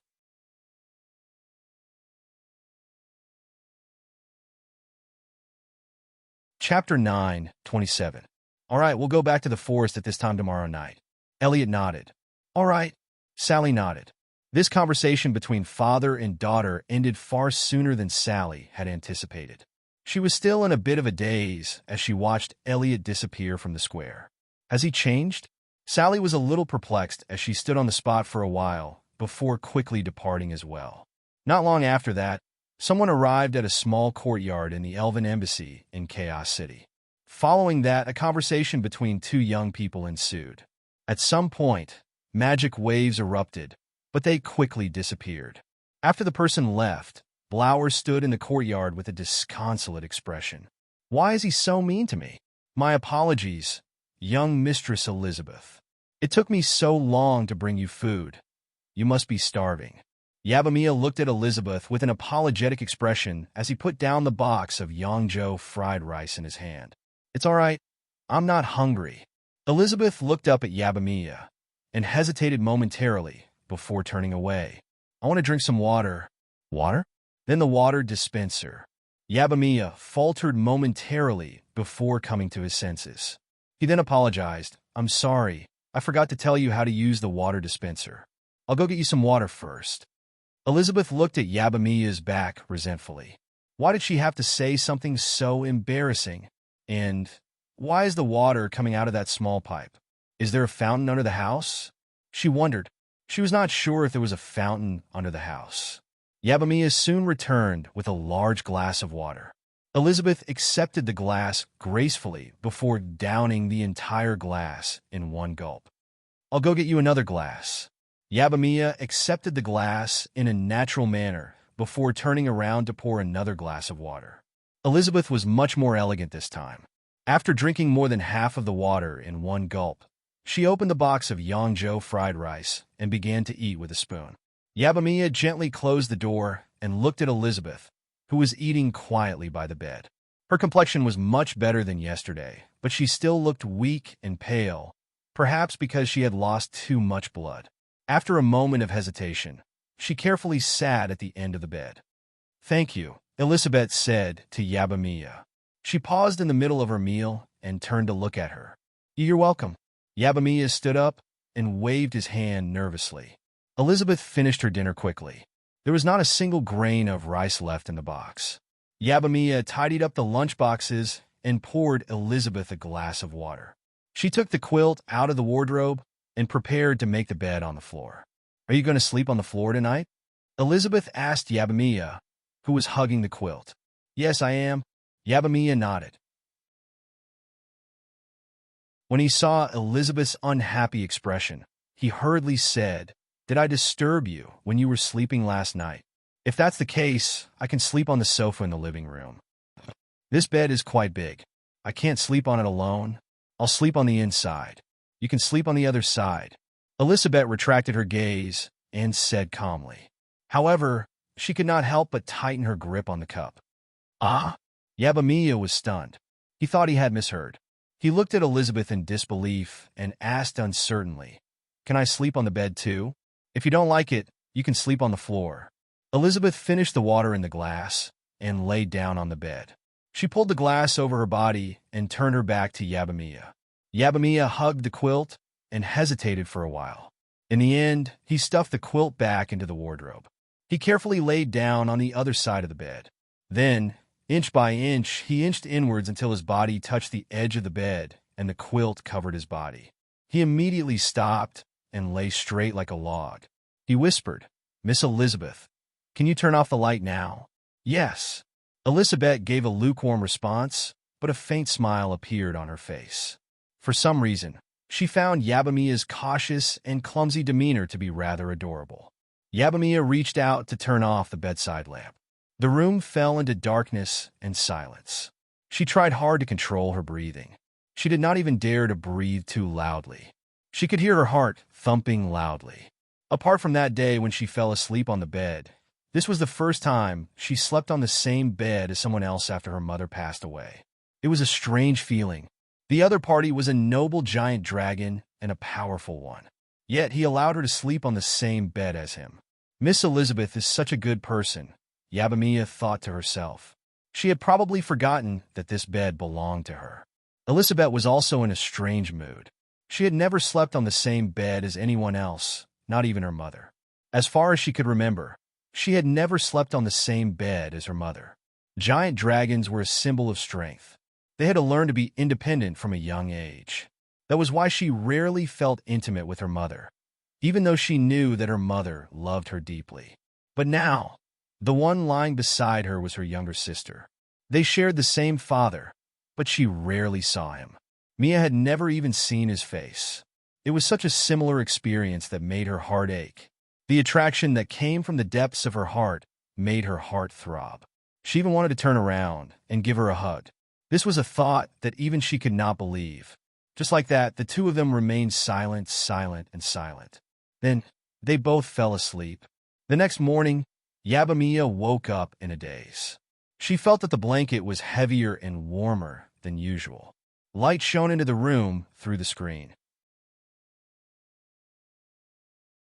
When Yabamia opened her eyes, she saw a face that was very close to her. Yabamia woke up immediately.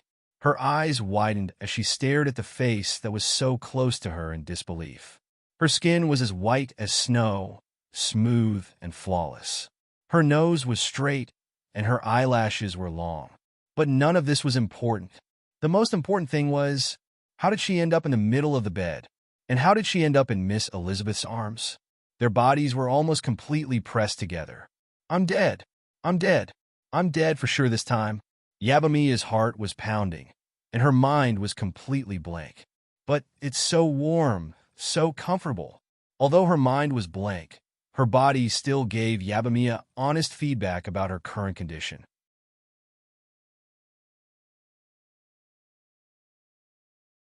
Chapter 9:28. She was most afraid of the sudden silence. Yabamia's expression froze. Before she could retract the comfortable smile on her face, her eyes were gradually filled with fear. Elizabeth's expression was a little strange. She was also a little flustered. She didn't know when she had wrapped her arms around Yabamia so naturally. No matter how she looked at it, it seemed like she was the one who had initiated it. This. Elizabeth felt her face begin to heat up. Although the bed wasn't small, the two of them were so close that they were practically stuck together. Moreover, the size of their breasts was indeed larger than a normal person's. Although it was a soft and warm feeling, she still felt a little embarrassed. She had never been so close to anyone before. Moreover, they had been in this state for an entire night. Elizabeth's fair face flushed red at the thought of this. However, when she looked at Yabamia, who seemed to be in a daze, she couldn't bear to throw her out. For a moment, she didn't know what to do. Instead, they continued to be in a stalemate. After her mind went blank for a moment, Yabamia gradually calmed down. She couldn't help but feel a little amused when she saw the blush on Elizabeth's fair face. She didn't expect Miss Elizabeth to blush too. Feeling her breathing gradually becoming heavier and her heartbeat so close to her, she was even more surprised. If that was the case, Miss Elizabeth would also be nervous? While Yabamiya was still curious, Elizabeth's embarrassed and angry voice sounded. Are you going to keep lying down? Ah! Yabamiya snapped out of her daze and jumped up from the bed. She took 2 steps back and said apologetically, I'm sorry. I'm sorry, Miss Elizabeth. I don't know how I ended up in the middle of the bed. I'm thirsty. Elizabeth sat up. She had regained her composure. She turned her face to look out the window and interrupted Yabamiya. I'll get you some water. Yabamiya quickly stopped herself and put on her slippers. She opened the door and walked out. This girl. The corners of Elizabeth's mouth curled up into a smile. She raised her hand and stretched her waist, revealing her beautiful figure. She thought to herself, it seems that I haven't had such a good sleep for many years. So it's because I'm hugging her that I feel so safe and comfortable. Water. Yabamiya carefully handed the cup over. She secretly looked at Elizabeth and felt uneasy. Thank you. Elizabeth took the cup and took 2 sips. She raised her head and looked at Yabamiya and said, I have to go. Oh, so soon? Yabamiya was slightly taken aback, and she couldn't hide the longing on her face. There are some things that must be done. Elizabeth nodded. But your body... Yabamiya wanted to say something, but she stopped herself. It's almost healed. Don't underestimate a giant dragon's regenerative abilities. When you become a true giant dragon, you'll understand how powerful giant dragons are. Elizabeth put down the cup and smiled confidently. Yabamiya was still worried. I don't know what happened to Miss Elizabeth, but if you're still in danger, you can stay here. It's safe here. There's no need for that. Elizabeth stood up and pressed her hand on the table. A small and exquisite blue gemstone ring appeared on the table. Thank that elf for me. Keep this ring for me. I'll come and find you again. A snowflake appeared under Elizabeth's feet. The temperature in the room dropped by a few degrees. She disappeared in a flash of white light. If only I could come back. A murmur echoed in the air. Miss Elizabeth. Yabamiya looked at the empty room, and a sense of loss welled up in her heart. After a while, Yabamiya walked to the table and picked up the ring. Her eyes lit up, and she couldn't help but praise. What a beautiful ring. The blue gemstone in the shape of a droplet was clear and transparent. There were no impurities. The silver ring was like a snowflake. There were intricate dragon patterns carved on it. Can I put it on? Yabamiya hesitated for a while. In the end, she shook her head. She took out a piece of cloth from the wardrobe and wrapped the ring carefully. She carefully placed it in the innermost corner of the wardrobe. I hope Miss Elizabeth can come back safely. Even if you become a true giant dragon, you'll still encounter danger. After all, there are humans in this world who can slay giant dragons. For example, Alex, who is famous for being a dragon slayer. Yabamiya thought to herself. She paused and said with fear, Alex must be very fierce. Even a giant dragon would be afraid of him. I hope I won't meet him in my life. Has she left already? Sally, who had just woken up and washed up, looked at Yabamiya's room. She couldn't help but sigh in relief. She wanted to talk to Miss Dragon before she left, but it seemed that there was no need for that now. Aisha. Yabamiya just opened the door. When she saw Sally, she quickly walked up to her with a smile and said, Good morning. Miss Elizabeth just left. She asked me to thank you. Good morning, Mia. You're welcome. Sally nodded. Every time she saw Mia's energetic smile, she would be affected by her and become more cheerful. Mia held Sally's hand and said seriously, But apart from that, I have something to ask of you. There's an orc who wants to celebrate his 5-year-old son's birthday at the ice cream shop tomorrow afternoon. His son is very sick, and the doctor said he won't live for long. However, he still wants to see snow, so if it's possible, I'm sorry, Mia. I won't be able to help you tomorrow because I have to go somewhere tomorrow. Sally looked at Mia and shook her head apologetically. Is that so? Mia was slightly disappointed, but she quickly shook her head with a smile and said, It's all right, I can think of another way. You can go do your own things, Aisha. Okay. Sally nodded slightly and walked toward the bathroom. This girl always puts others first. My heart aches for her. After waking up early in the morning, Meg sat at his desk and began to draft a recruitment notice. However, after racking his brain for an hour and tossing a trash can full of drafts, he still couldn't come up with a satisfactory one. In this world, looks and abilities can never be equated with a low salary. Meg sighed.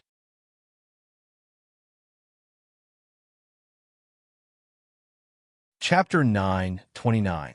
Meg was the only one who knew that Sally was leaving, so the atmosphere in Amy's was still as harmonious as before. Meg didn't like separation, and he didn't like to be separated from others, so he followed Sally's instructions and didn't tell anyone else about it. However, when he saw the head of the Brewster family sitting leisurely in the restaurant and ordering food, he almost couldn't help but put some drugs in the food. But he held himself back in the end. After all, this was Sally's payment, and she was also a customer of the restaurant. Halfway through cooking, Meg saw George packing up a portion of braised chicken and rice and was about to leave. He hurriedly put down the spatula and chased after George, who was already out of the restaurant, and quickly walked up to him. "Mr. Mack, what's the matter?" George stood at the entrance of the restaurant and asked Meg with a smile as he pushed the door open. Meg walked up and said a little awkwardly, "Amy and the others are going to have a parent-teacher conference. I haven't attended one before, so I don't know what to prepare. George, you must be more experienced than me, so I wanted to ask for your advice." "This afternoon, right? I almost forgot that Mr. Mack is also going to attend the parent-teacher conference." George looked at Meg with a smile and said, "Mr. Mack, you don't have to be too nervous about the parent-teacher conference. The children are so young. In fact, the school gives us a chance to interact with the children and give them a little more care. Generally, parents only need to go alone. There are also some parents who bring some snacks for their children or make their own desserts." "Oh, I see." Meg's eyes lit up, and he suddenly understood. As expected, he was too serious. He smiled and said, "Thank you. When you're free, bring sister-in-law and the children over for dinner." "Okay, Mr. Mack. Go to your work," George replied with a smile. When Amy returned to the restaurant at noon, she ran to the kitchen door expectantly and asked Meg, "Father, are you really going to the parent-teacher conference this afternoon?" "Yes. It's Amy's first parent-teacher conference. Of course I'm going." Meg turned around and smiled. "That's great."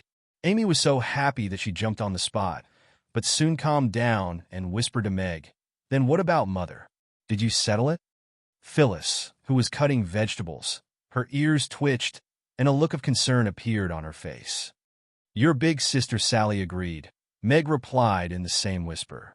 "Dad's SSSSSSSS. It's not me's Amy. SSSSS. What's why is... But during the recruitment, this should be considered one of my jobs, right? Phyllis explained to herself. "Phyllis, you don't have to practice roasting beef kebabs this afternoon. Come with me to the market after the restaurants. You need to learn how to slice duck this afternoon." Meg's words interrupted Phyllis's train of thought. "Huh? You want me to slice roast duck?" Phyllis was taken aback, and then a look of nervousness and uneasiness appeared on her face. It was different from slicing vegetables in the kitchen. She had to slice roast duck in front of the customers. With so many customers watching, she was a little scared. "Yes, you're the only one in the restaurant who can do that. I need your help." Meg looked at Phyllis with a sincere expression. But Phyllis looked into Meg's eyes, which were filled with trust, and calmed down a lot. However, she was still a little worried. There are too many customers in the restaurant right now, and slicing roast duck is a very time-consuming task. I need to spend more time on cooking, so I can only leave this important task to you. I believe you can do it well," Meg said with a smile, and his eyes were filled with encouragement. Phyllis felt as if she would be committing a crime if she refused. After hesitating for a long time, she nodded and said, "Then, I'll give it a try." "All right, let's eat." Meg nodded with a smile, and then walked out with the roast fish that had just been taken out of the pot. "We're eating 15 minutes early today, and it's so sumptuous. Could it be that today is a good day?" Yabamiya looked at the table filled with delicacies, and there was even a glass of beer in front of everyone. He looked at Meg with curiosity. "Aside from the stinky tofu, all of the dishes on the menu have been served. Barbara also swallowed her saliva. This was the most sumptuous meal she had ever seen at Mamie's. "All of my favorite dishes have been served," Amy said with an elated expression as she held back Ugly Duckling, which was trying to poke its head out of the table. Everyone looked at Meg. He was indeed acting a little strange today. There was no guarantee that they would be able to finish all of the dishes. Sally's eyes flashed slightly. She knew why this was the case. "I feel that we haven't had a good gathering at Mamie Restaurant for quite some time. Since we're all fated to be together, I hope that even if we part ways one day, there will still be some beautiful memories in our hearts. Mamie Restaurant's doors will always be open for all of you." Mag raised his wine glass with a smile and said, "Cheers! Cheers!" Everyone raised their glasses and clinked them with smiles on their faces before taking a big gulp. Amy also raised her ice cream and took a big lick of it with elation. Lunch concluded on a happy note. Meg's smile widened at the sight of Sally's beaming face. She might not like the life she was going to live, but this was her choice, so he decided to respect it. If she were to take control of that forest, things would definitely be a lot better than it was now. In any case, Irina wasn't very interested in becoming the Elven Queen. After lunch, Mag and Phyrus made a trip to the market, where they bought 10 ducks that were similar in size to the 3 flower ducks. They entrusted the duck sellers with the task of processing the ducks before bringing them back to the restaurant and placing them into the oven in batches. For a roast duck of this size, it's best to slice it into 108 slices. This is a very strange number. Slicing more doesn't show your skill, but slicing less doesn't show your skill. It's best to slice it just right. Let's slice it from here first, then. After the first roast duck was cooked, Meg began to explain to Phyllis in detail how to slice the duck and analyze its skeleton.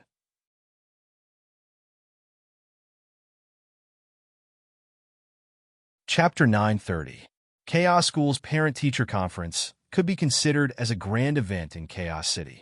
There was only one school in Chaos City, and it was the city with the highest basic education rate on the Northern continent. Most of the young residents of Chaos City had studied in Chaos School, or their children had studied in Chaos City. Therefore, on this day, as long as someone applied for leave for the Parent-Teacher Conference, no boss would make things difficult for them. There were all kinds of carriages and horses parked in front of Chaos School. Although there were many of them, they didn't look messy at all. They were parked in an orderly manner under the command of the students' parents. The students' parents weren't dressed too extravagantly like they would for a banquet. Instead, they were dressed appropriately. This was one of the traditions of Chaos School's Parent-Teacher Conference. Although there were no restrictions, even the nobles and tycoons had to keep a low profile on this day. There was a principle in Chaos School. Only the wise and the strong would be respected among their peers. Therefore, the way the parents dressed didn't actually have much of a positive impact on their children. This was determined by Chaos School's ethos. However, if they stood out too much or stood out too much in the crowd, their children would be looked at differently, which wasn't a good thing. As such, when Mag arrived at the entrance of Chaos School with Sally on his bicycle, wearing a casual suit and black leather shoes, and carrying a long box wrapped in black cloth on his back, he was quite surprised. He had thought that he would be able to enjoy a unique fashion show, but was instead surprised to find that he was very conspicuous on his bicycle. What's he riding? Why does it have 2 wheels? What's that on his back? A long black box? Wow, that elf is so beautiful. She's already a mother at such a young age. The parents who were entering the school were whispering to each other as they looked at Meg and Sally. Being stared at by so many people as Amy's mother, Sally was also a little nervous. She whispered, "Bo, Meg, what should we do now? Let's park the bicycle first, and then get ready to enter. The parent-teacher conference is about to begin." Meg, on the other hand, was very calm. He looked around and saw a familiar face. He pushed his bicycle to the side. "Mr. Mack, you're here." George was wearing a yellow singlet of unknown numbers, and he smiled at Mag and Sally. He immediately guessed why Sally had come here, but he didn't say anything. "Yeah, can I park my car here?" Meg nodded with a smile. "Of course. There's no better place to park than Mr. Mack's carriage here." George nodded and stepped aside to make room for Meg. What kind of treasure did Mr. Mack bring? George asked curiously as he looked at the long black box slung over Meg's shoulder. Secret.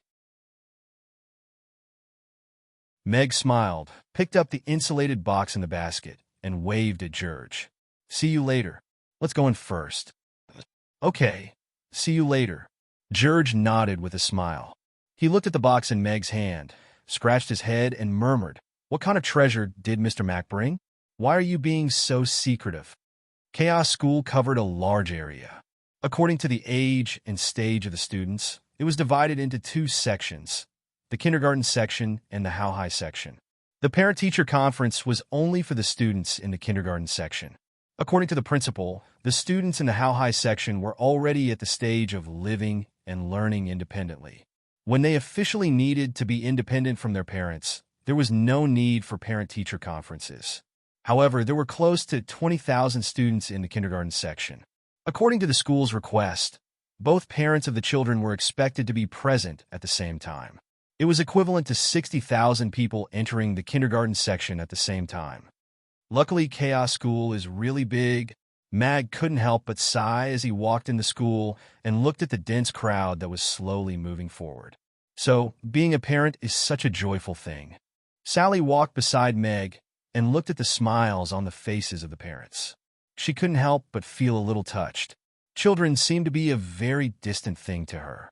After all, before she left the Wind Forest, she was just a child in everyone's eyes. Now, she was here as Amy's mother to attend her parent-teacher conference. Although it was a pretense, she still felt a little strange.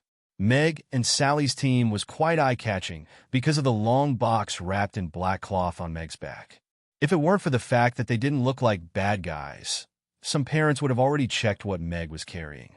There, Mag caught sight of Luna, who was standing at the door of the classroom with a smile on her face, and he walked over to her with Sally in tow. Mr. Meg, you? Luna looked at Meg, and soon noticed Sally standing beside Meg.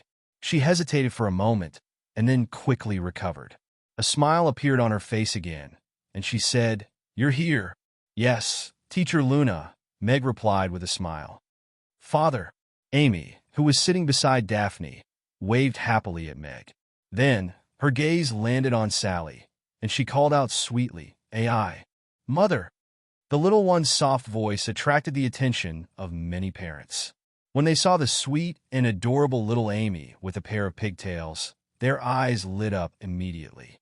This little girl is so cute. Mother, she's the Amy I told you about.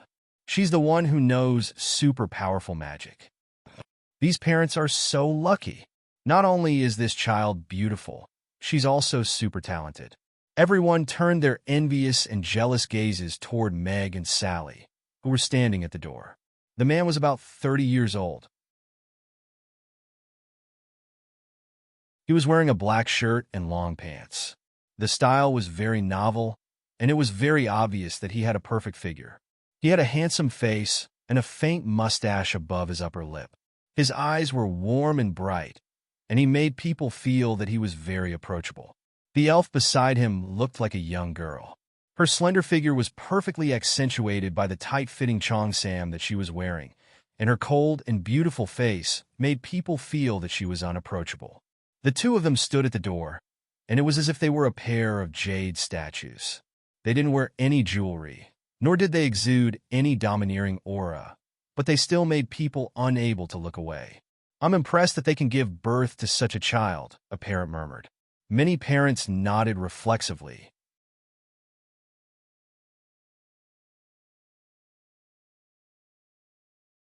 Chapter 931.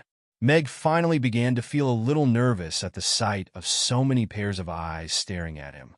After all, Amy was going to start taking cultural classes next year, and all of the children here would be her classmates.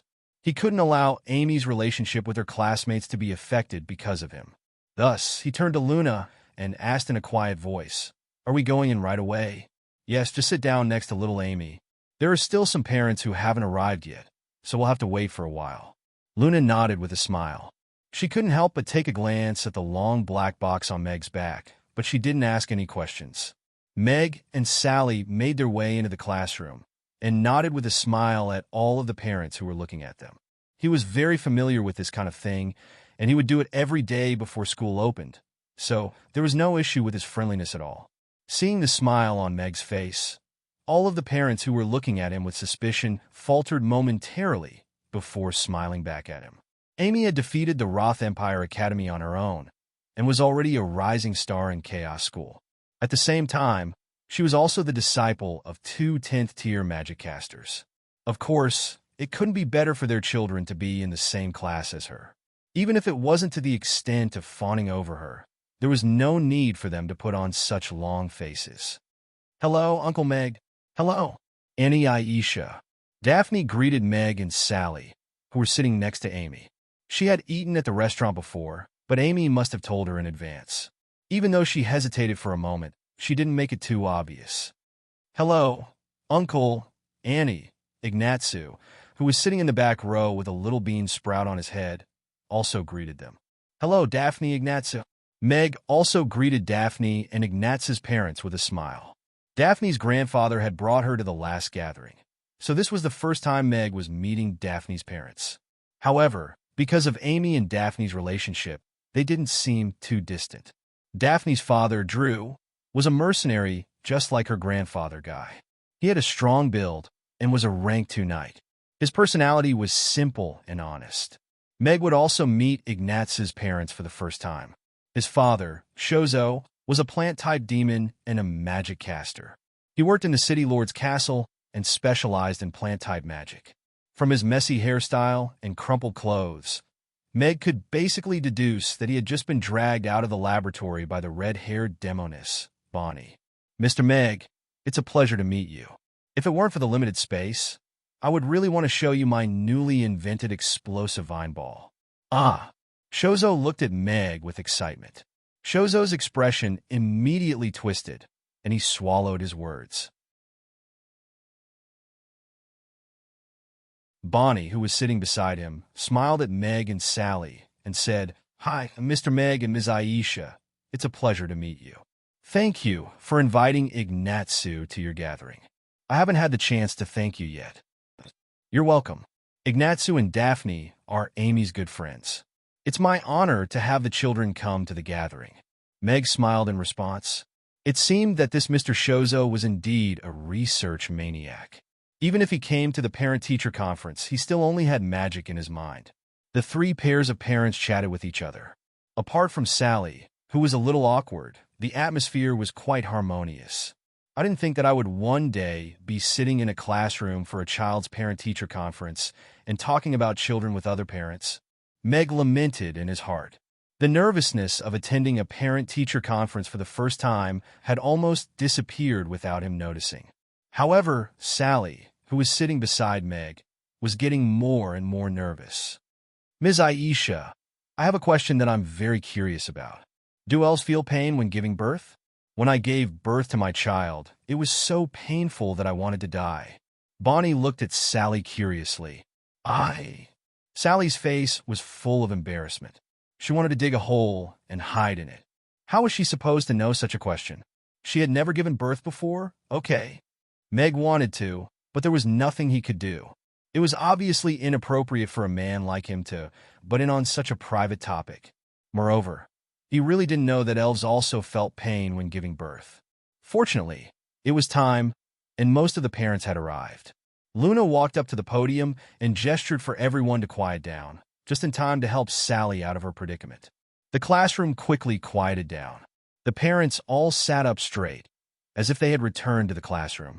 "Dear parents, thank you for taking the time to attend the parent-teacher conference. I am Ms. Luna, the head teacher of the 2nd class." Meg realized that the parent-teacher conference in this world was not much different from the one on Earth. The teacher briefly talked about the performance of the middle school students in the past half a semester. Of course, most of it was praise. There were also a few troublemakers, but she only gave them a little advice in a gentle way. Then, it was time to reward the top students who had made great progress in their studies. Small awards and small gifts made the children and their parents very happy. Was it the happiest thing in a parent-teacher conference to hear the teacher praise their children?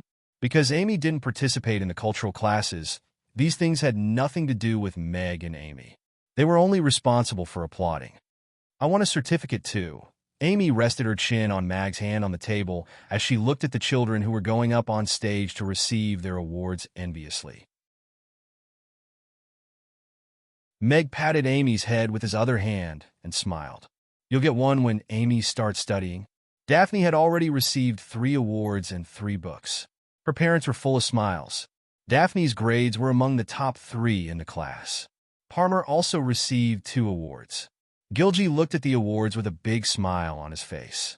Ignatsu, who was sitting in the corner, also didn't get a single award. Shozo didn't care.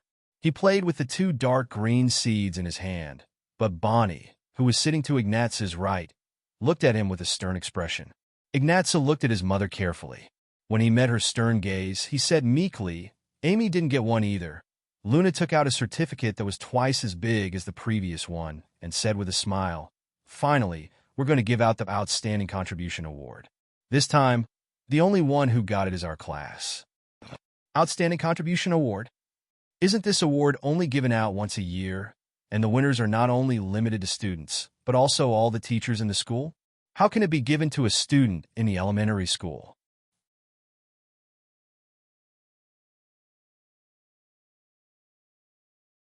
Chapter 932. The school's Outstanding Contribution Award was the highest honor in Chaos School.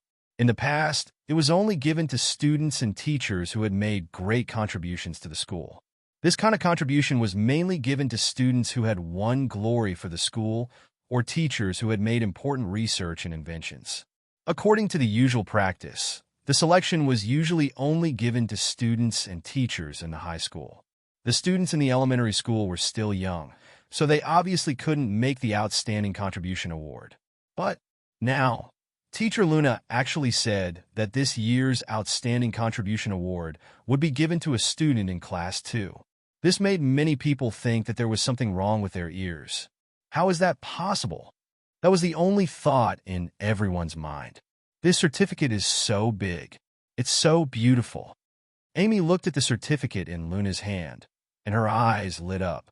Outstanding Contribution Award sounds a little cool. Meg was also a little confused. He didn't know what this award meant, but that didn't stop him from being happy. Luna wasn't surprised by the parents' reaction, because she had a similar expression when she first received the notice. She raised her voice and said loudly, the winner of this year's Outstanding Contribution Award is Student Amy. Everyone's gaze turned to Amy in unison. Apart from being shocked, there was also a hint of realization. If there was one student in Class 2 who was qualified to say that she had made an outstanding contribution to Chaos School, then it was indeed only Amy. Of course, not every parent knew about the challenge match and the meaning behind it. They couldn't understand what kind of outstanding contribution this cute half-elf girl, who looked even younger than their own children, had made to Chaos School to be able to receive the Outstanding Contribution Award voted by the Chaos School Committee. Amy was also stunned. She looked up at Meg and asked softly, so, Father, did I get the last certificate? Yes, that certificate belongs to you. Meg nodded with a proud smile on his face. Luna looked at Amy and said with a smile, in the challenge match more than a month ago, student Amy made an outstanding contribution to defeating the challengers from the Roth Empire. She ended Chaos School's 4 consecutive years of defeat and won a precious honor for Chaos School. Because of that, the school committee unanimously agreed to give the Outstanding Contribution Award to student Amy as a form of encouragement. Now, let's invite student Amy to come up to the stage to receive the award. Go. Meg patted Amy's shoulder gently and smiled. Amy jumped down from her chair and walked to the podium with her short legs.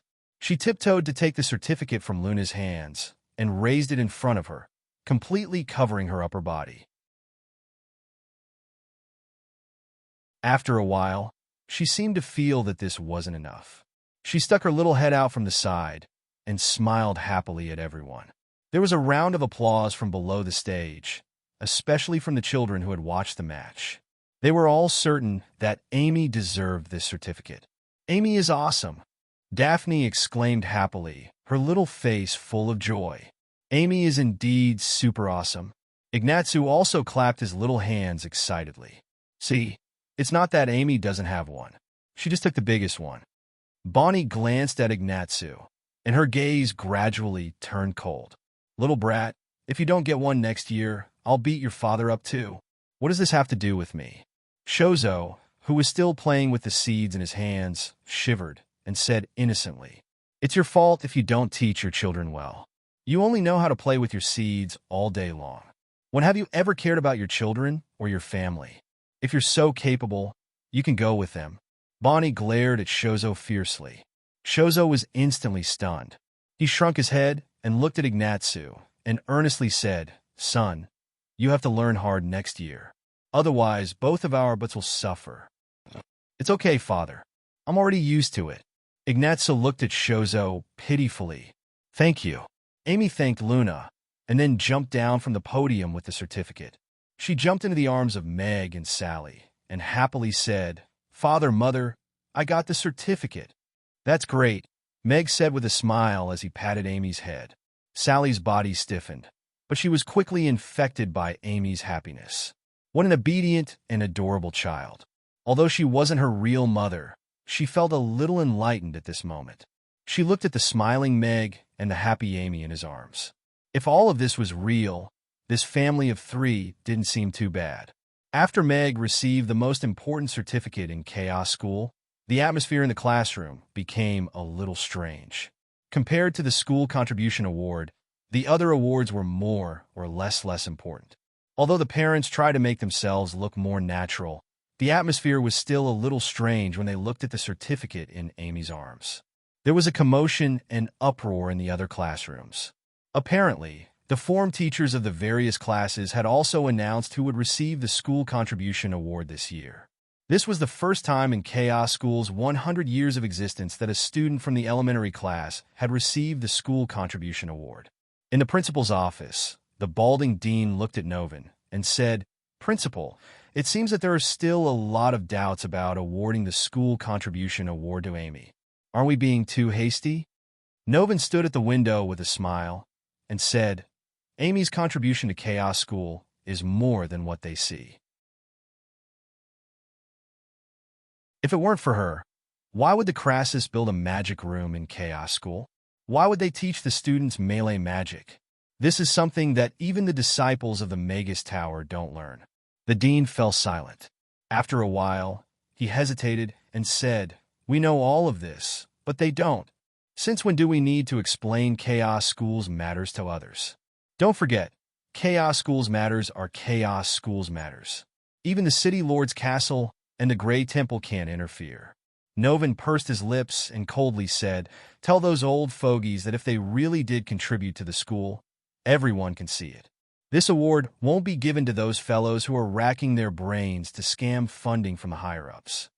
The dean's expression changed slightly. After a while, he nodded and said, "Okay." Then, he turned and left. In the quiet principal's office, Novin looked at the teaching building not far away and sighed. That old fogey Crassus didn't want this award. I have no choice but to give it to that little fellow.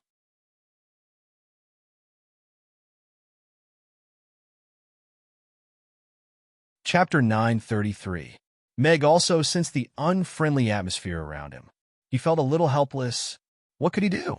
It wasn't his fault that his daughter was too outstanding. How could he refuse her? This feels great. Meg smiled as he resisted the envious gazes.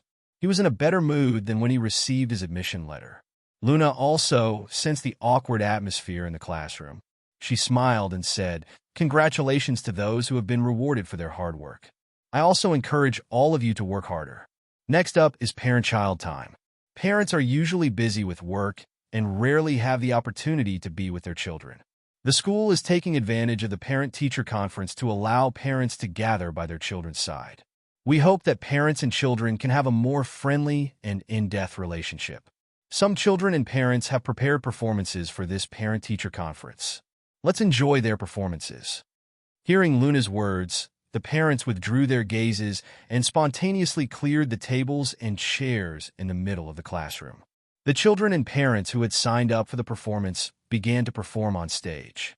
The unprofessional performances of the children and parents drew a burst of cheerful laughter from the crowd.